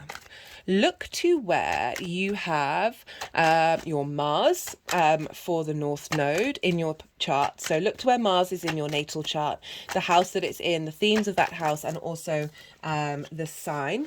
Oh, a lot of aces coming in, and the energy of that, what that is. And that's going to add on a little personal level of how this is showing up for you. So Mars is the ruler of Aries. It's the same Mars that's transiting in the sky right now, and so wherever Mars is natally is going to have add on a layer of how that is manifesting in your life. Same with Venus. Look to where your Venus is, again, the themes of the house, the sign, energy of the sign, and see what's showing up for you in this transit, because it's just going to add a little personal level of what's going on for you as an individual, because these are general readings. We also want to look to where Mars and Venus are in the skies throughout the next 18 months. So they're going to be moving around. Mars is currently in Virgo, which I love for all of us because Virgo is the earth sign. It's mutable. Mars likes to get things done, is able to figure out the small details about things and the motivation behind that. And this is in your second house of your values and how you make your money. And so Mars is impacting what's going on with the North Node in Aries of, okay, well, how are we getting these perspectives in alignment with how you make your money and how you manifest in the world and how you value yourself, most importantly. The more that we understand the truth of who we are in this universe from an authentic autonomous space, the more that you understand your core values and what it is that you have to offer. Mars takes about 2.5 months to go through each sign. It will then be going into Libra where the South Node is, so that's going to be interesting of having that back and forth.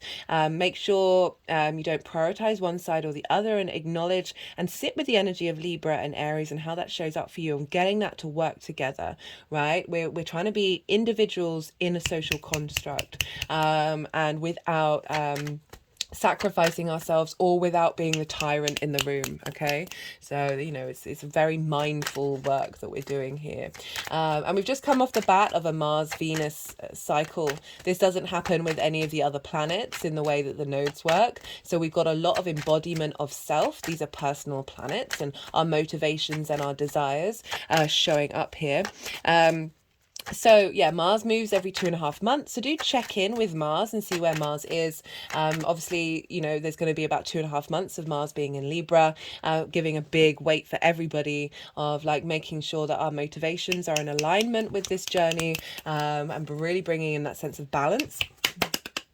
And so we're going to see different themes over the next 18 months of how these eclipses show up. So it's Venus is in your sign, Leo, ruling Libra.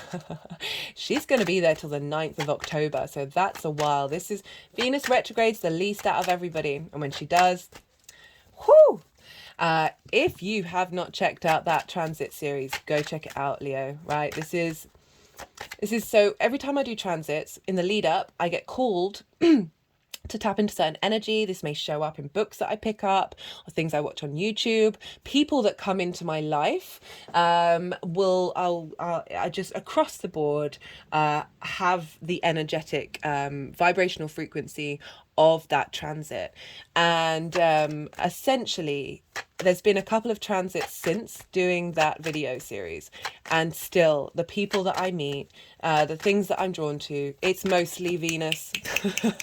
She's just like going, hey, look at me, I'm the focus right now, this is going to help us all. She's instigating a new 8-year cycle since 2015. Okay, so this is a big deal. And for Leo risings or your Leo sun or anything, if you've got anything in Leo, or even if you haven't got anything in Leo, this is all still a big deal, right? This is the sun sign. This is the center of the solar system. This rules the heart. This is a big deal. This is a big deal for us all, especially because this is instigated with the North Node in Taurus, ruled by Venus, and now we've switched over to the South Node being in Libra, also ruled by Venus. So Venus is playing a key part in these nodes. And so what's going on with her is impacting what's going on with the South Node. So you're getting a revamp, Leo risings, in who you are. What's important to you? How do you value yourself? How do you embody your heart space? And that is feeding into this South Node of how do you communicate that? What do you want from your local community? What do you want from your day-to-day? And bringing the heart space into it, bringing balance and justice into that space. So this is a big deal. She then moves about once a month in each sign. So she's going to be moving around the chart a lot quicker than Mars. We're going to have a more holistic understanding of a whole of our chart linked into that South Node energy, which is interesting, which I will remind myself to bring up when I start to talk about the eclipses themselves. Right, so follow the transits of Venus, look to where your Venus is, same with Mars.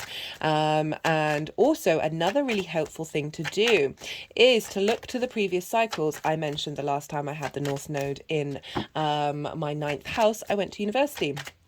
which is sort of ticked all the boxes of the ninth house transit. And so the last time the North Node was in Aries and the South Node was in Libra was the end of December 2004 to the end of June 2006. So look to that time in your life and see what came up. It's not going to be exactly the same this time, but it's going to help give you some ideas of what those themes mean for you. How did that affect you? What changes happened that impacted the rest of your life? Those sort of big changes. We're dealing with eclipses, big energy, very fated energy.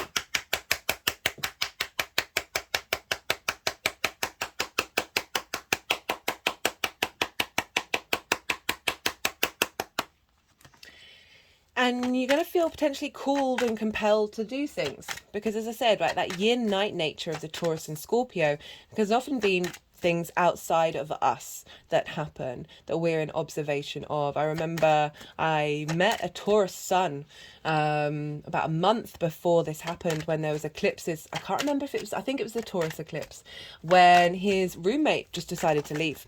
And this, he'd been planning on leaving London for a while, and this instigated that change a lot quicker than he thought it would be, actually benefiting him. So this is something somebody else did, okay? And yeah, right. Now we're yang day in nature. This is direct action. This is stimulation. This is a need to move, to have vision and movement and momentum. And this can very much come from a you space. Not to say that the yin night doesn't as well, but just there can be a generalization with it. So look to end of December 2004, end of June 2006 to see what was coming up, because then you're going to have an idea of what sort of energy you're working with. And also, what did you learn last time? Because we've done a whole loop of that cycle, and now we're elevating those things. Okay. All the dates, everything is in the description box. Absolutely everything. So I know it's a lot of information, but it's all there for you to look at. Because I do appreciate, I'm saying a lot.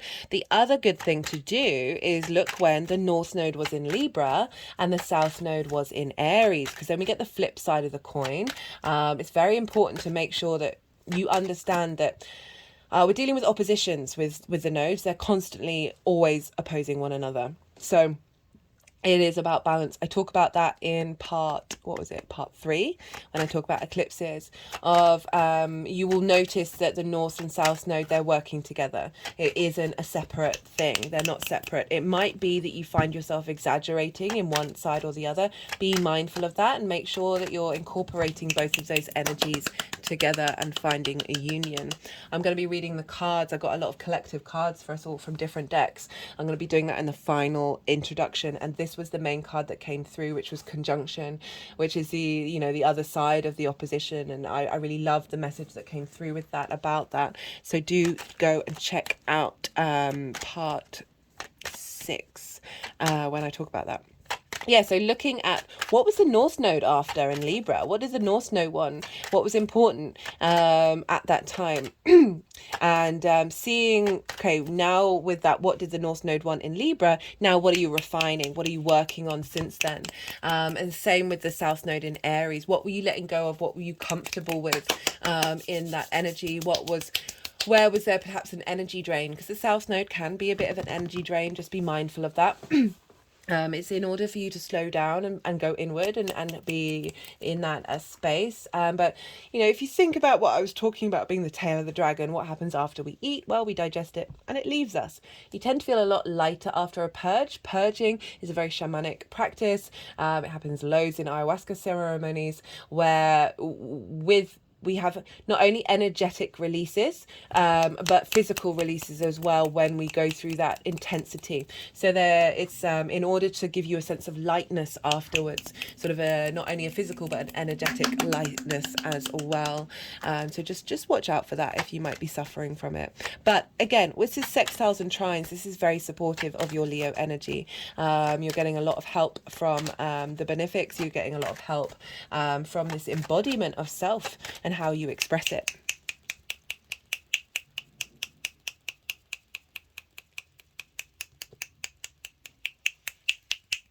So they're just clicking around up and down the chakra energies. and stopping at the heart. Yeah, so when Venus leaves her retrograde, when she leaves, so that will be on the 7th of October. She would have been direct for ages, but that's when she goes into new territory that she hasn't retrograded over. That is when we're going to have the Sun, Mercury, and Mars all in Libra. So that's going to be a big boost of something showing up that's linked into that South Node energy and the North Node as well, because Mars is there as well. So not only what we have experienced in past lives, what we're comfortable, what we're refined, what we're good at, but also what we're striving for and what we're hungry for. So that can be very interesting. I might actually do pull cards for that at some point, not in this series. Okay, so in general, what I really like about this transit, so fire and air, you know, you're a fire rising sign, or you've got fire, you've got Leo energy in you.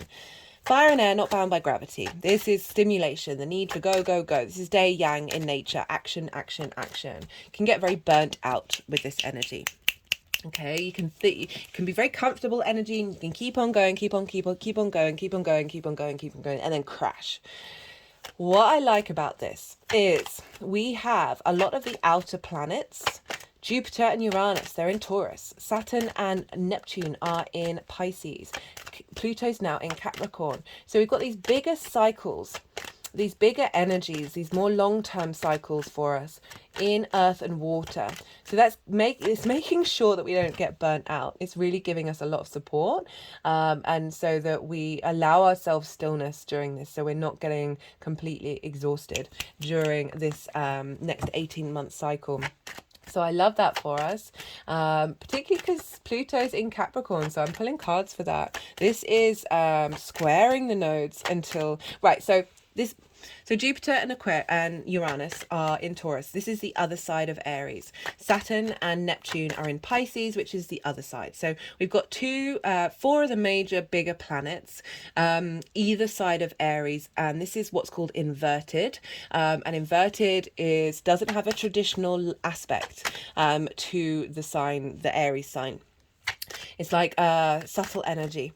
I always talk about how imagine you're sitting next to somebody, but you're both looking forward. You don't have a direct line of sight. You don't have that direct line of clarity. However, this is all happening on the energetic level. It's happening. You know that person's there, right? You know it. You can sense it. So we're dealing with a different sort of transfer of energy from these four big planets into the North Node. And also they are in conjunct, that Libra energy in conjunct. Can be a bit difficult, can be a bit frustrating because traditionally there's nothing in common. However, it's about a sense of appreciation of that energy and being able to think outside of the lines, colour outside the lines. Very maverick energy when we've got in conjuncts. It can be difficult, but when you get an appreciation of you both bringing something to the table, then you're able to use all those different qualities and make something a bit more novel, a bit more unique to yourself. So we've got Jupiter and Uranus in conjunct, Saturn and Neptune in conjunct Libra. So the South Node is getting a lot of different ways of doing things coming in.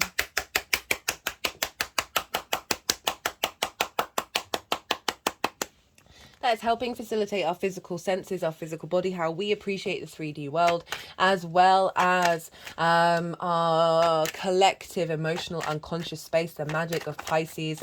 Beautiful energy.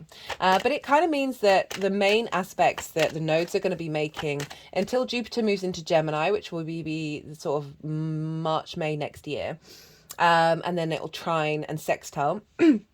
But at the moment, the only real sort of outer planets and asteroids that are making big impact on these nodes are Pluto, which is in Capricorn, squaring that energy, which I'll get to in a second, and Chiron, which is in Aries. So it's from now until mid-June next year, the nodes are going to be 10 degrees either side of Chiron, either the in conjunction or opposition.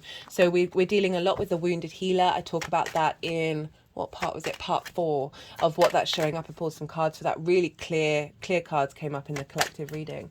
I'm just going to pause for a second. Hi Leo, I just had to pause for a second there.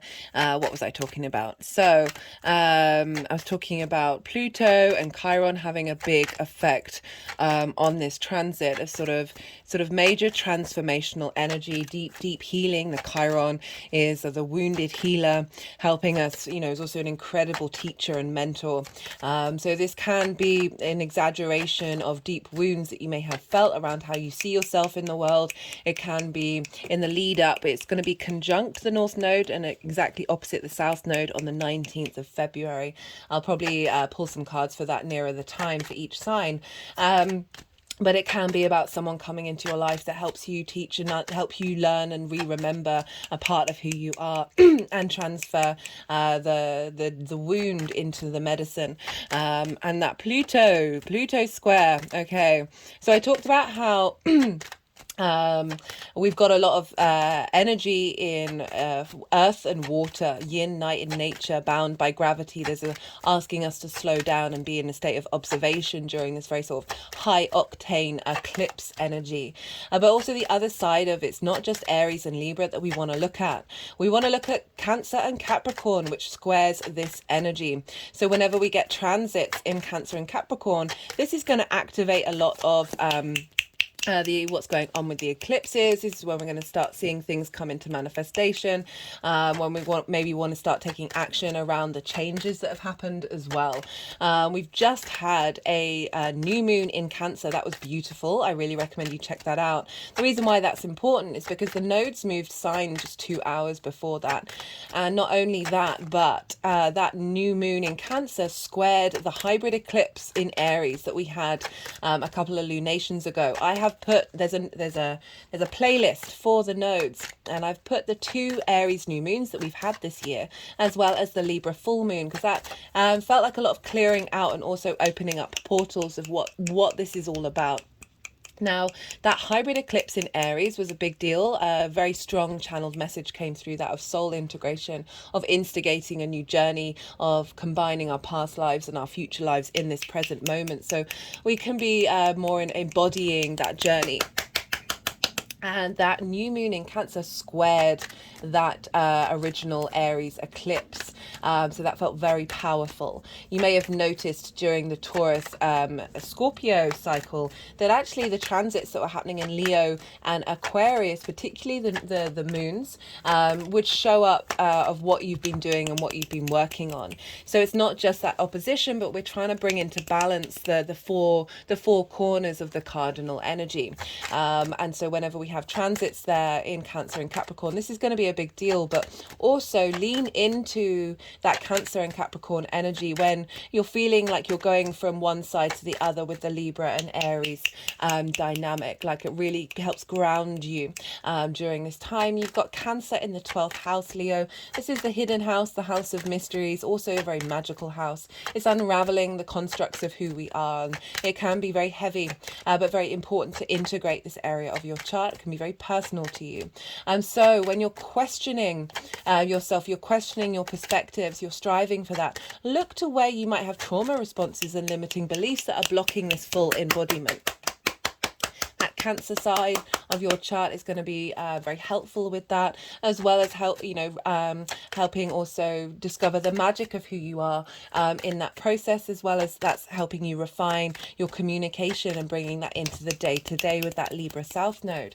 Now, Pluto in Capricorn, so that's going to be the second pile of cards, and this is a big energy. Pluto's squaring the nodes until January 2024.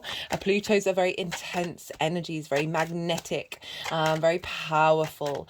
It's linked into fear as well, fear of the unknown things. Pluto was linked into death.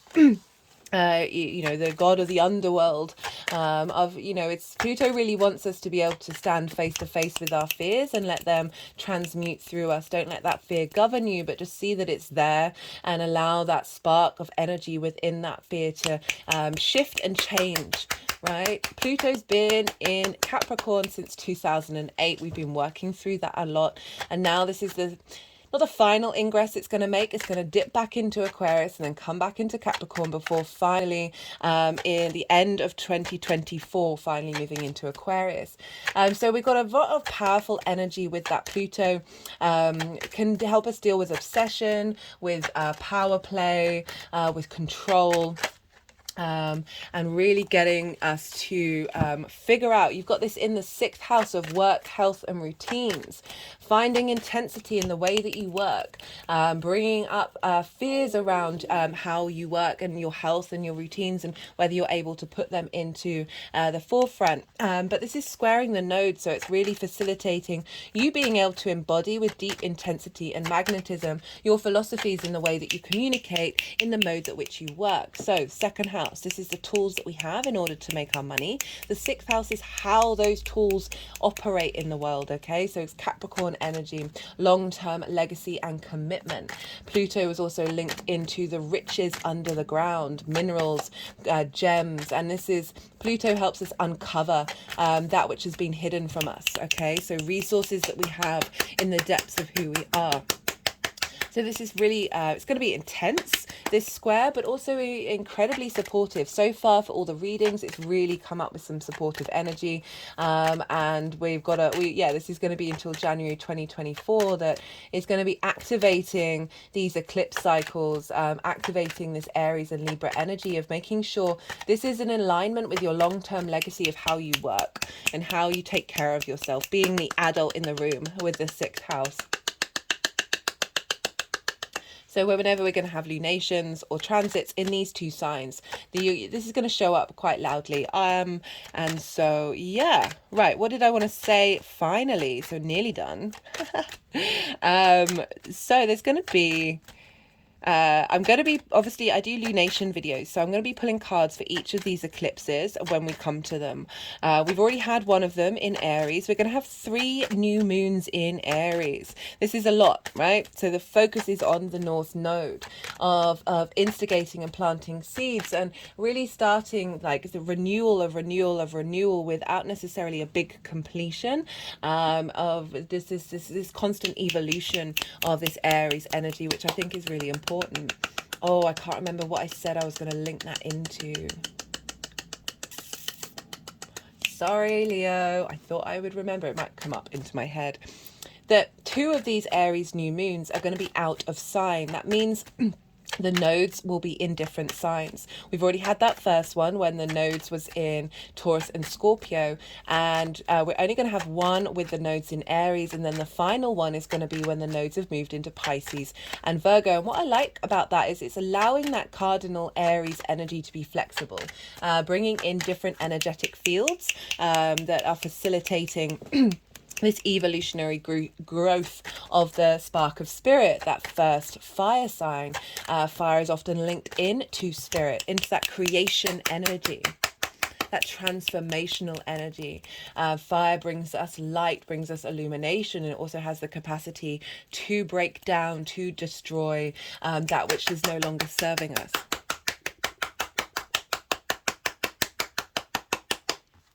We're going to have a full moon in Aries. But if you go on the Eclipse website, it tells you when the eclipses are each year. They right next to this full moon, almost. So this is an almost eclipse. And I really like the idea of this because it's sort of tackling the very sort of subtle energetic level of what this eclipse might mean. Okay, so rather than like a big eclipse where the moon is it's rather than like going into darkness, we are it's just happening at the subtle energetic field, right, of this completion of the subtle that sort of soul energy, the untangible, rather than the 3D. So I'm really enjoying the fact that we not only have we got 3 new moons in Aries, but the full moon isn't a full-blown eclipse, so it's going to be affecting us in a sort of a more cosmic way rather than a 3D way, I feel. We've also got 2 new moons in Libra and 1 full moon, and these are all in with the nodes. They're not out of sign, they're not almost So very potent Libra energy, really focusing on that Libra dynamic and refining it. So I really like that the North Node, that expansion, is allowing us to be a bit more fluid, and that South Node, where we're really refining, is focused directly on that Libra energy. So I'm liking this for us all. What did I want to say? Anyway, it may pop up. Right, so they're still shuffling, so not all the cards have come out. So I'm going to keep going. I've kind of said everything that I've wanted to say. I've been going on for a while now. So this is, we've just had the... Whoa. We've just had the Yang Day side of the reading, right? The go, go, go, the stimulation, lots of ideas, lots of information. And now we're going to go over to the Yin Night side of it. So we need action and we need our rest. So you've had loads of information, and now this is the time to let that digest into you. You don't have to force it. Just be, you know, settle your mind, soften your mind, and then see what intuitive hits come up for you while I'm doing the energy work and while I'm moving the cards around. The nodes have been in these signs since the 17th of July. So this is nearly a week and a half since that's happened. I like doing these transit videos after the event because then you can sort of reflect back of how this has shown up for you already. It might not have done. It all depends on your chart. And it all depends on the transit as well. Like I've noticed sometimes transits are really loud when they enter a sign, sometimes not so much. So it all depends, and don't worry if you didn't notice anything, but see what comes up intuitively, see what you're already sort of thinking about in regards to everything that's just been said and integrating it on a more personal level. So I'm going to keep shuffling until all the cards who've wanted to come out, and then they'll put the deck down, and this is when I properly go quiet, because they're going to move the cards around, and when they move the cards around I have to soften my mind and let them do it, and I find it difficult to channel, think and talk at the same time when that's happening, but they'll also probably want to do a lot of energetic work. So I will make sure if I get any intuitive hits come up, any channeled messages while I'm doing it, which I may mention at the time, I will make sure that I say it at the beginning of when I then come back round, and once all the cards are in the piles that they need to be, start talking about the tarot, I will make sure that I repeat that just for those of you who aren't going to stick around for the energy work. I personally don't think you're going to miss it. It's going to happen regardless. So you know, I do appreciate your time and energy. I will be holding a card up at the beginning of when I start talking about the tarot. So for those of you watching who I haven't put in the timestamps yet, as I said, I'm going to do that at the end of this series. You'll be able to zoom fast forward and figure out when I start talking. So I'll see you on the other side, Leo.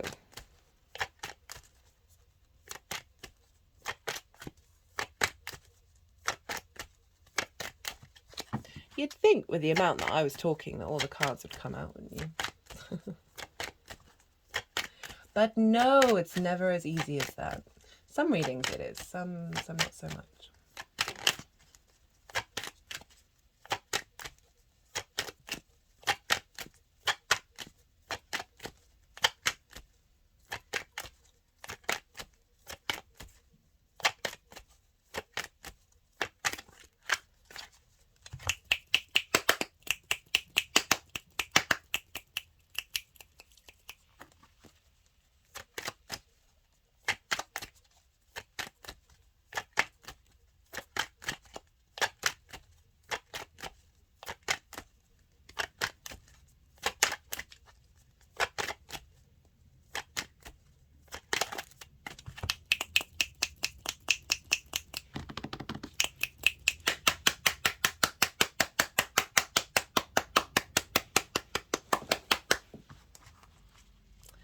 Just noticed that there's a card that was upside down.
done this for anybody else so far.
So if you didn't see that, they put the Five of Cups and the Three of Swords underneath the Star card with the Two of Cups on top.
Okay, I'm starting the reading now. For those of you who didn't watch the energy working, all that came up really, it was interesting. They did energy work that they hadn't done on other signs of. I've brought this in because it represented sort of Jupiter and Aries, but I really wanted to highlight that sort of elevated wisdom that Aries can bring.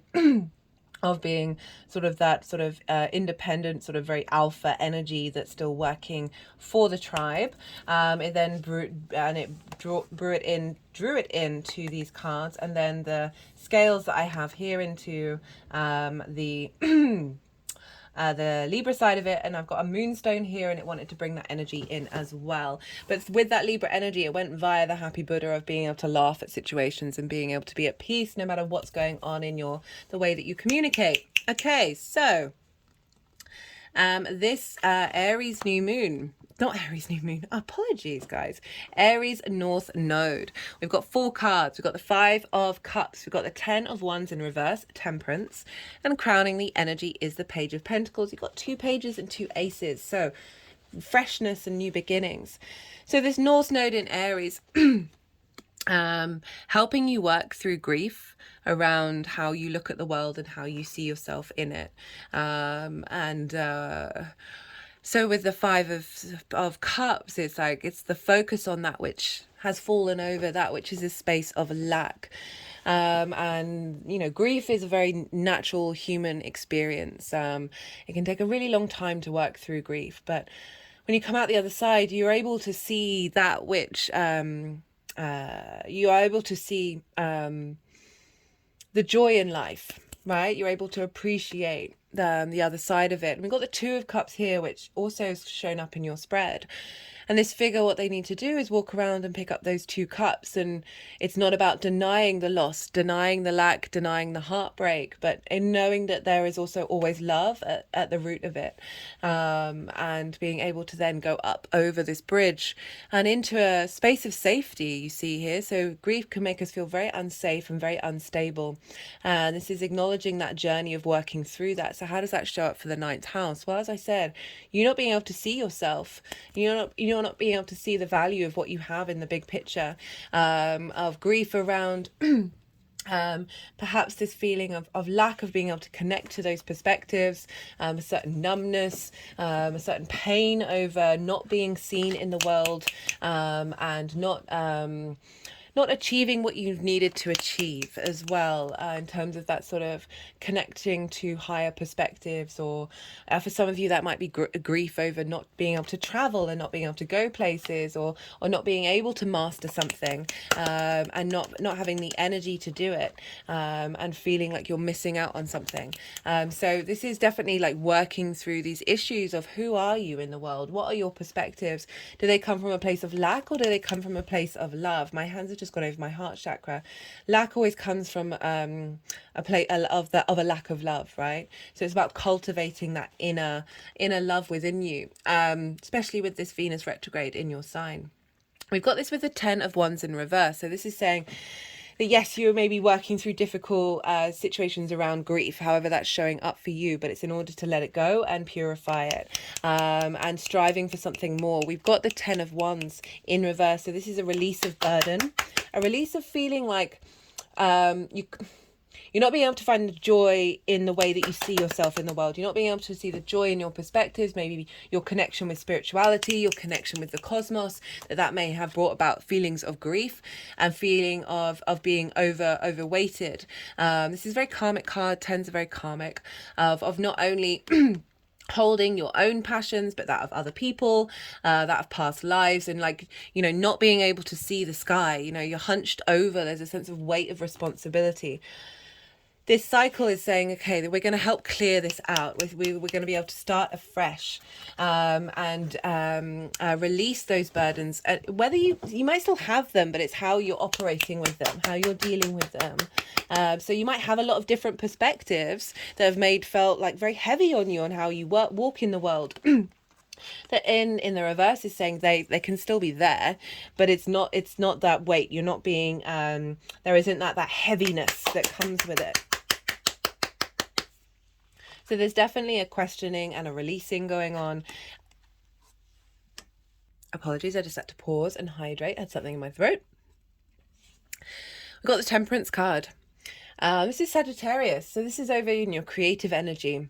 So if you've got anything in Sagittarius, or we've got any transits that happen in Sagittarius, this is an acknowledgement of the refinement of your creative energy and how you see yourself in the world and being able to embody it. So this is alchemy, right? This is from a higher perspective. There's the angelic kingdom coming in, but they're very much tapped into the earth. Their feet are on the ground in the water. So acknowledging that stillness, acknowledging through this journey of what we're striving for, what we're hungry for. This is going to give us this space to refine. Alchemy is about refining something. Admittedly, very South Node energy coming in, but this ability to bring every part of you into balance. Think of all these different parts of you that may have felt heavy. Now there's a lightness, now there's some magic coming in, because you see here, this water is going up into the cup. It's going against the laws of physics, right? So acknowledging that there is something bigger than you going on, and you're refining, you're working with that, you're making peace with that, you're acknowledging that through this alchemy of self, of the individual, you can tap into the divine.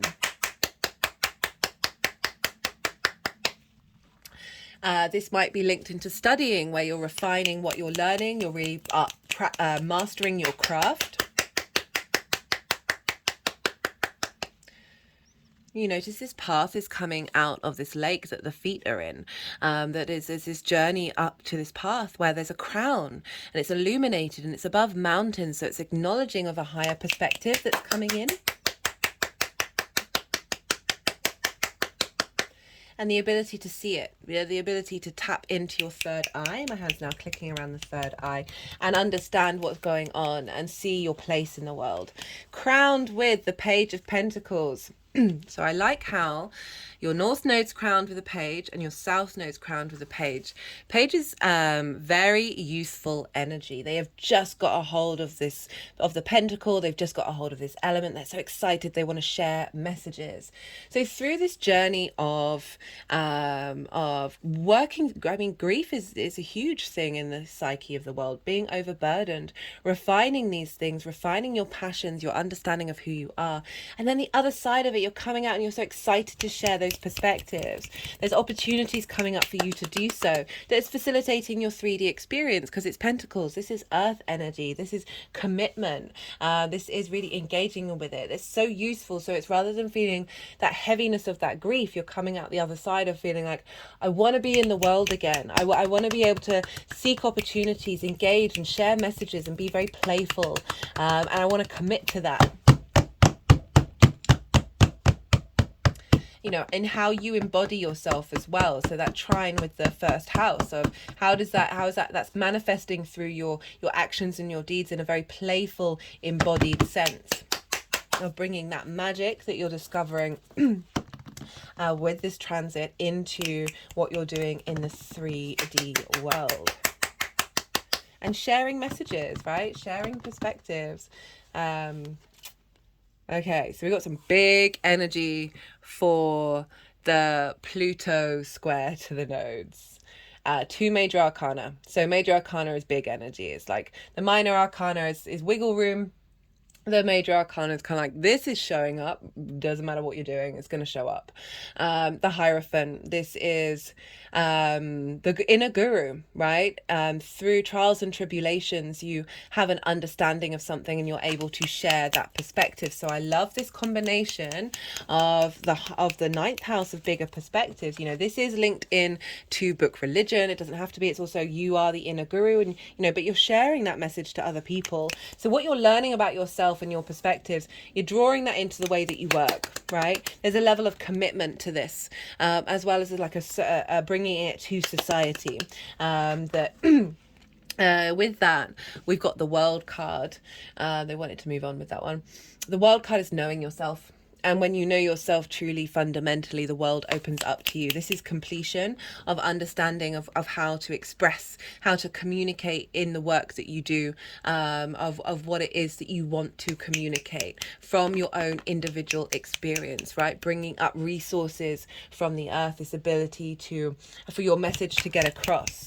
Okay, that can turn up in your work in numerous different ways, but it's a spiritual embodiment of that work.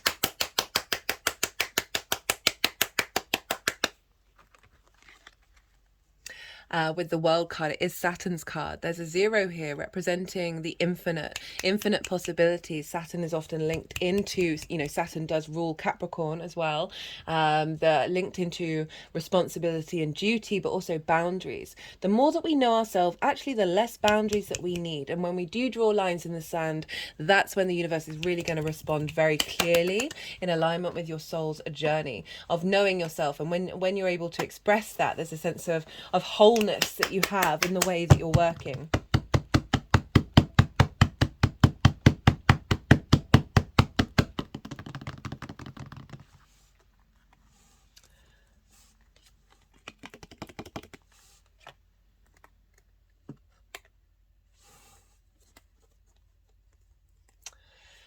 So these are the South Node cards with Libra. We've got the Three of Hearts, Three of Swords, the Star card, the Seven of Cups, the Ace of Swords, and the Ace of Cups. So we've got Swords and Cups here coming in for you. Okay. Very clear message with this one. Three of Swords.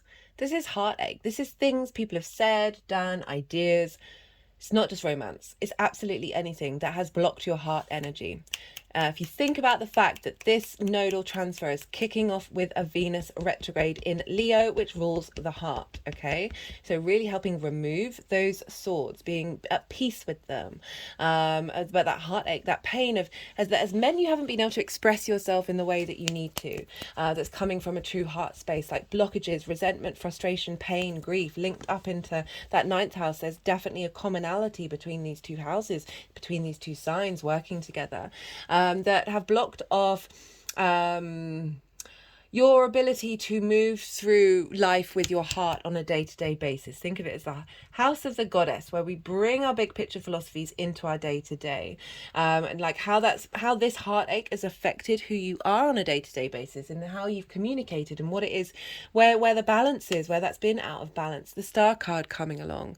This is the Aquarius card, but this is about deep healing.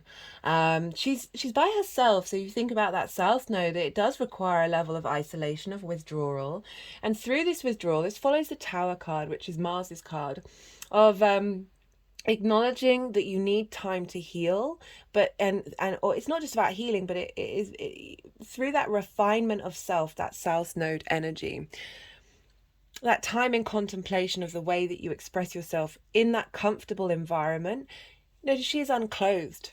She isn't masked. She's not masking. She is truly her authentic, excuse me, self in the way that she's communicating. And she's communicating how she's expressing that through, I'm just getting that your ability to communicate, whatever that is bringing deep healing.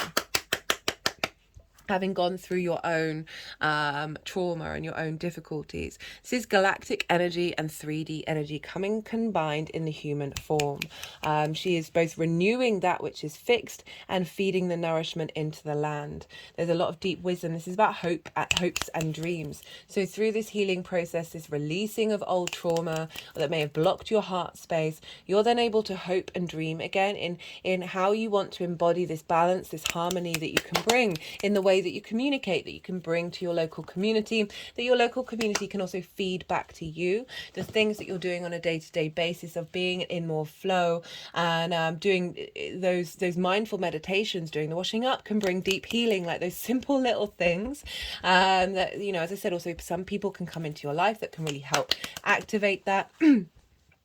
And then we've got the Seven of Cups, the Ace of Swords, and the Page of Cups. So sort of implying that there's a part of this journey that's going to require some deep healing, some sitting with yourself, some clearing back the masks. If you think about Libra energy, there can be masks simply through that desire of pleasing other people. This isn't about being a people pleaser. This is about you being comfortable being your authentic self in your environment, in who you are, and being able to find balance with that. Seven of Cups, Ace of Swords, Page of Cups. So Seven of Cups, Ace of Swords. There's an element of fantasy with the Seven of Cups. It gets a bit of a bad rep. I love it. I think it's a great card. It's about being able to dream, right? So after doing the healing, you're able to hope and dream again. And this is like, oh, what do I want to dream about? Do I want to the ability to find joy in lots of different things? Think about your day-to-day, being able to find the joy and the magic in your day-to-day, the joy and the magic of your communication, lots of different ideas and constructs, being able to draw in lots of different themes and energies to help facilitate the way that you communicate, right? I talk about Libra wants everyone to have a place at the table. Everyone's at the table with this 7, right? Being able to express themselves and being sort of, there's a fog here, but there's a sort of the magic of it, of allowing all of them to float around and be at peace with one another. Cloud 9 energy. With this also, that's what I'm getting with that one. Ace of Swords, Ace of Cups. So even though this is lots of options, lots of choices of going on of, okay, what do I want from my local community, when it's coming more in alignment with your frequency. So with the Ace of Swords, this is being able to make decisions clearly. It's also being able to communicate truth, and communicate very clearly, a renewal in the way that you communicate and the ideas that you engage with, and a real vibrancy with that ace, because there, we see all the mountains at the bottom, implying a sort of a higher perspective come through in the way that you communicate. With the Page of Cups, 2 pages. Okay, they're wanting these 2 together. So moving from heartache to, again, this joyous experience of the emotional body. There's, love is linked into this, into water energy. This might mean for some of you that you meet someone. I don't like to focus on this, but I'm really getting the feeling of, through this healing, you are able to embody love, embody imagination, embody creativity in the way that you communicate. Again, very... they're just going over my heart chakra. Oh, my whole body's sinking down.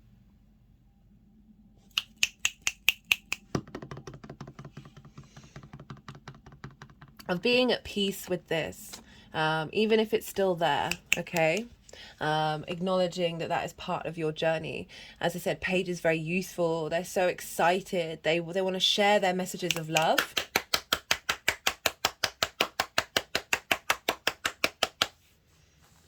So yeah, really lots of opportunities, lots of things coming in, of you feeling good in your local community, you feeling good in the way that you communicate, bringing some more imagination, more creativity to the way that you do so, more flow, and just, I love the 2 pages here of really saying we're heralding in a new dynamic. We're heralding in a new way of embodying these spaces, and really moving through grief and heartache on both sides of it, and coming out the other side feeling rejuvenated, feeling fresh, feeling inspired, creative. Very interestingly, we've got the very creative energy, for crying out loud, there's a fish in the cup. Like, that's not normal.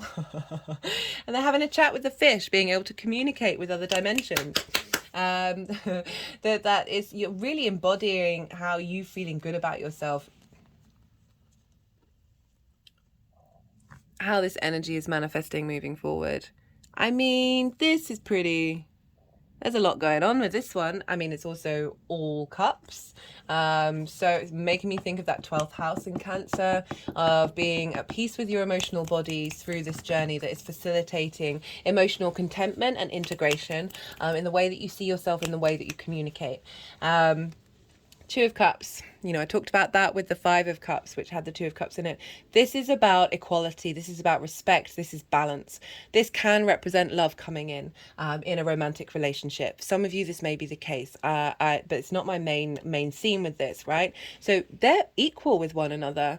There's respect. There's respect of each other's difference, autonomy, but there's balance. So there's the social and the individual included with this. We've got the masculine, the feminine, and spirit, and we've got the 2 snakes here, which represent not only the Kundalini energy, so being in your flow, your spirit flow, as well as the caduceus, which is the symbol for the pharmacy. Hermes, Mercury, had this as he was a healer. And this represents healing, deep, deep healing. And through that healing, you understand and you're in balance with yourself. So this can be the energy within you as well as how you engage in the outside world, of really bringing that into balance. We have the feminine, masculine spirit within us all, and finding union and harmony with that. With the Ace of Cups, deep, deep renewal of how you see yourself in the world and being able to find peace in your emotional connection, peace in the way that you communicate, giving from your cup and not from your saucer. There's an overwhelm of emotional maturity and understanding and flow. You know, 2 aces, 2 pages, very fresh energy coming in, very supportive energy of just feeling good, feeling a deep emotional connection with your understanding with yourself in the world, and then the ability to communicate that. 10 of Cups. So there's a lot of love going on here. So it can be for some of you that someone may come into your life, as I say, but I'm not stressing it, and I'm not getting that many twinges from the energies in connection with that. 10 of Cups. This is the happily ever after card. This is emotional contentment in every area of your life. Okay, we've got a very traditional nuclear family at the bottom of this card. This isn't going to be for everyone, but it's acknowledging being in harmony with each other and fulfilling your needs on an emotional level. So this is very much can be reflected in the ninth, third house axis. Through this discovery and being in command and confident with how you see yourself in the world, this means that you can bring that into your day to day, that you're in more harmony with your environment, you're able to embody yourself, and through that, you know, situations are going to turn up and shift and change that bring you this sense of contentment. For me, the 10 of Cups, you see it's in a rainbow. Rainbows are very powerful esoteric symbols. I always think about the chakra body and how light, when it's refracted, forms those colors of the chakras in us when that's in alignment. So you're doing some deep healing. You remember that star card, this sense of knowing yourself. Through knowing yourself, you're at peace. Those chakras get those vortexes are in alignment. Now, this is an element of enlightenment, of the emotional enlightenment and peace. Regardless of what's happening around you, there's a real sense of you being able to feel a level of renewal and contentment coming out the other side of this transit. Beautiful, beautiful message right there. So be mindful of the healing through what words people have said to you, what ideas you've had about yourself that may have blocked, that have come from other people or from yourself that may have blocked you. Working with grief of how you see yourself in the world, how you see the world itself. Okay, we can get very sort of sucked into despair of what's going on, and that can impact how you then go out and communicate your ethics and your philosophies. But this is all saying this is coming out with renewal and refreshment the other side. I am not surprised we're dealing with trines and sextiles. They want to help you out. They want you to feel good, right? And we've got definitely got the feel good energy coming through, coming out the other side of this. Okay, I'm going to pull some clarification cards for you, Leo. Let's see what wants to come up. Let's see what wants to come up. That was the effort card. We'll see if it wants to come out again. It wants to come up for this nodal shift into Aries and Libra. All the decks are in the description box. This is the numerology deck.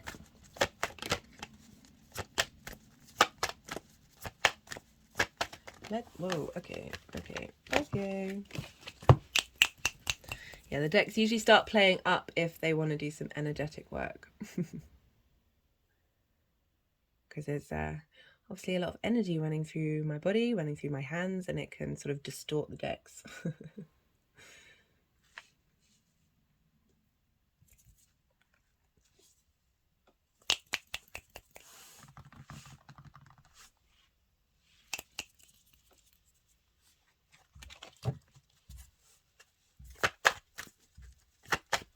Yeah, this Venus transit's a big deal.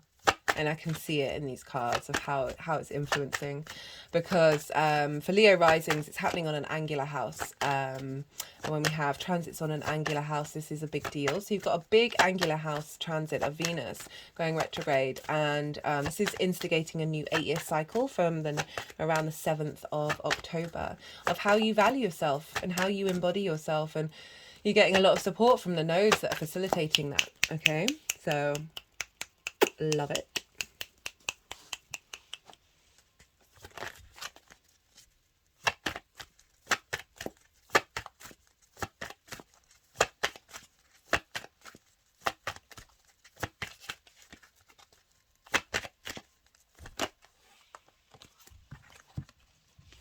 Got new beginnings and relationship change.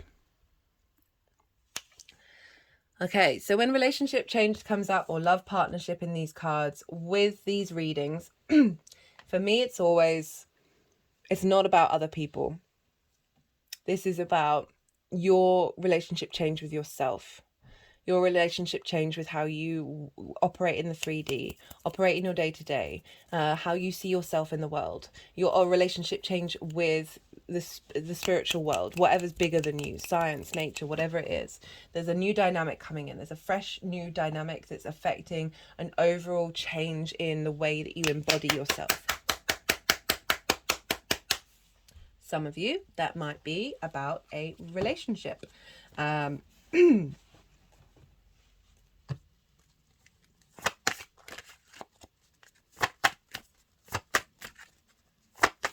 Right, this is the First Light Tarot.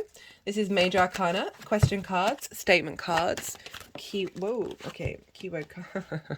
Got the Hierophant, trainer, wisdom, understanding, mentoring. So really being able to embody this wisdom that you're learning, and not feel small about it, not that you're taking up space.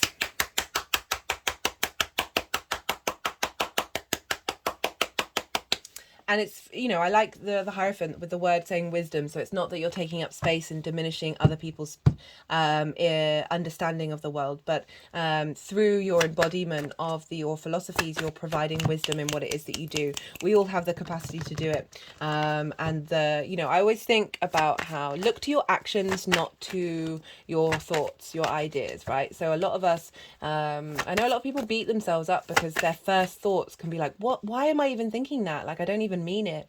Or if you do, you mean it on a very sort of kind of way. And they can beat themselves up. I'm like, oh, I've done all this inner work, I've done all this, and yet still my mind is, you know, either being a judge or whatever it is that you'll just feel a bit uncomfortable with. I'm like, well, look to your actions. What do your actions say? And so often our actions are a truer form of what it is that who we are. And with these cards, I feel like that's more, you're getting more in alignment with the way that you're thinking, because we've got communication here of finding peace with the darkness in your mind. My hands have just gone over my head, and not letting that sway you in the fact that you have something to offer. We all have something to offer, and not letting that energy suck you down.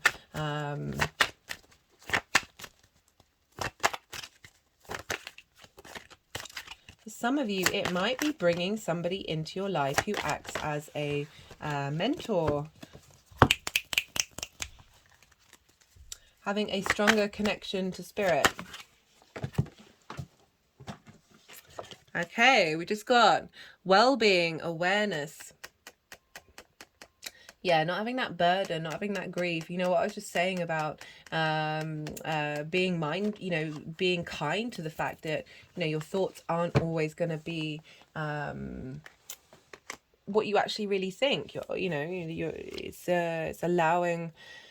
Okay, I like the well-being going there with that 10 of Wands and that grief of really finding the wisdom through that and making sure that you take care of yourself. Yeah. Okay, is that everything that I want to say?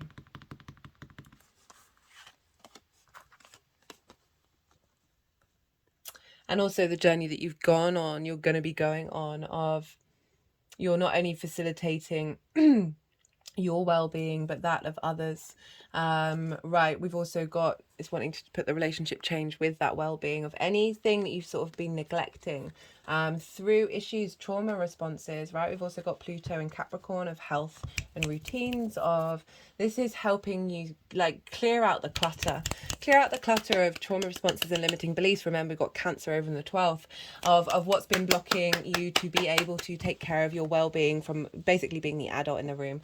Right, okay, I'm going to leave it at this, Leo, because I've been going on for time, and I hope this resonated in some way. I really do. Thank you for being here. There's lots of things you can do to stimulate the algorithm to help this growing channel have this message be pushed out into the world. You can like the video as well as leave a comment. There's lots of other things, but I won't bore you here. Do so if you feel so inclined. I love to hear about the astro weather from you all, so do drop me a line in the comments section and I will get back to you. It's my favorite thing. Be good to yourself, Leo. Be good to those around you, and most importantly, be well until we meet again.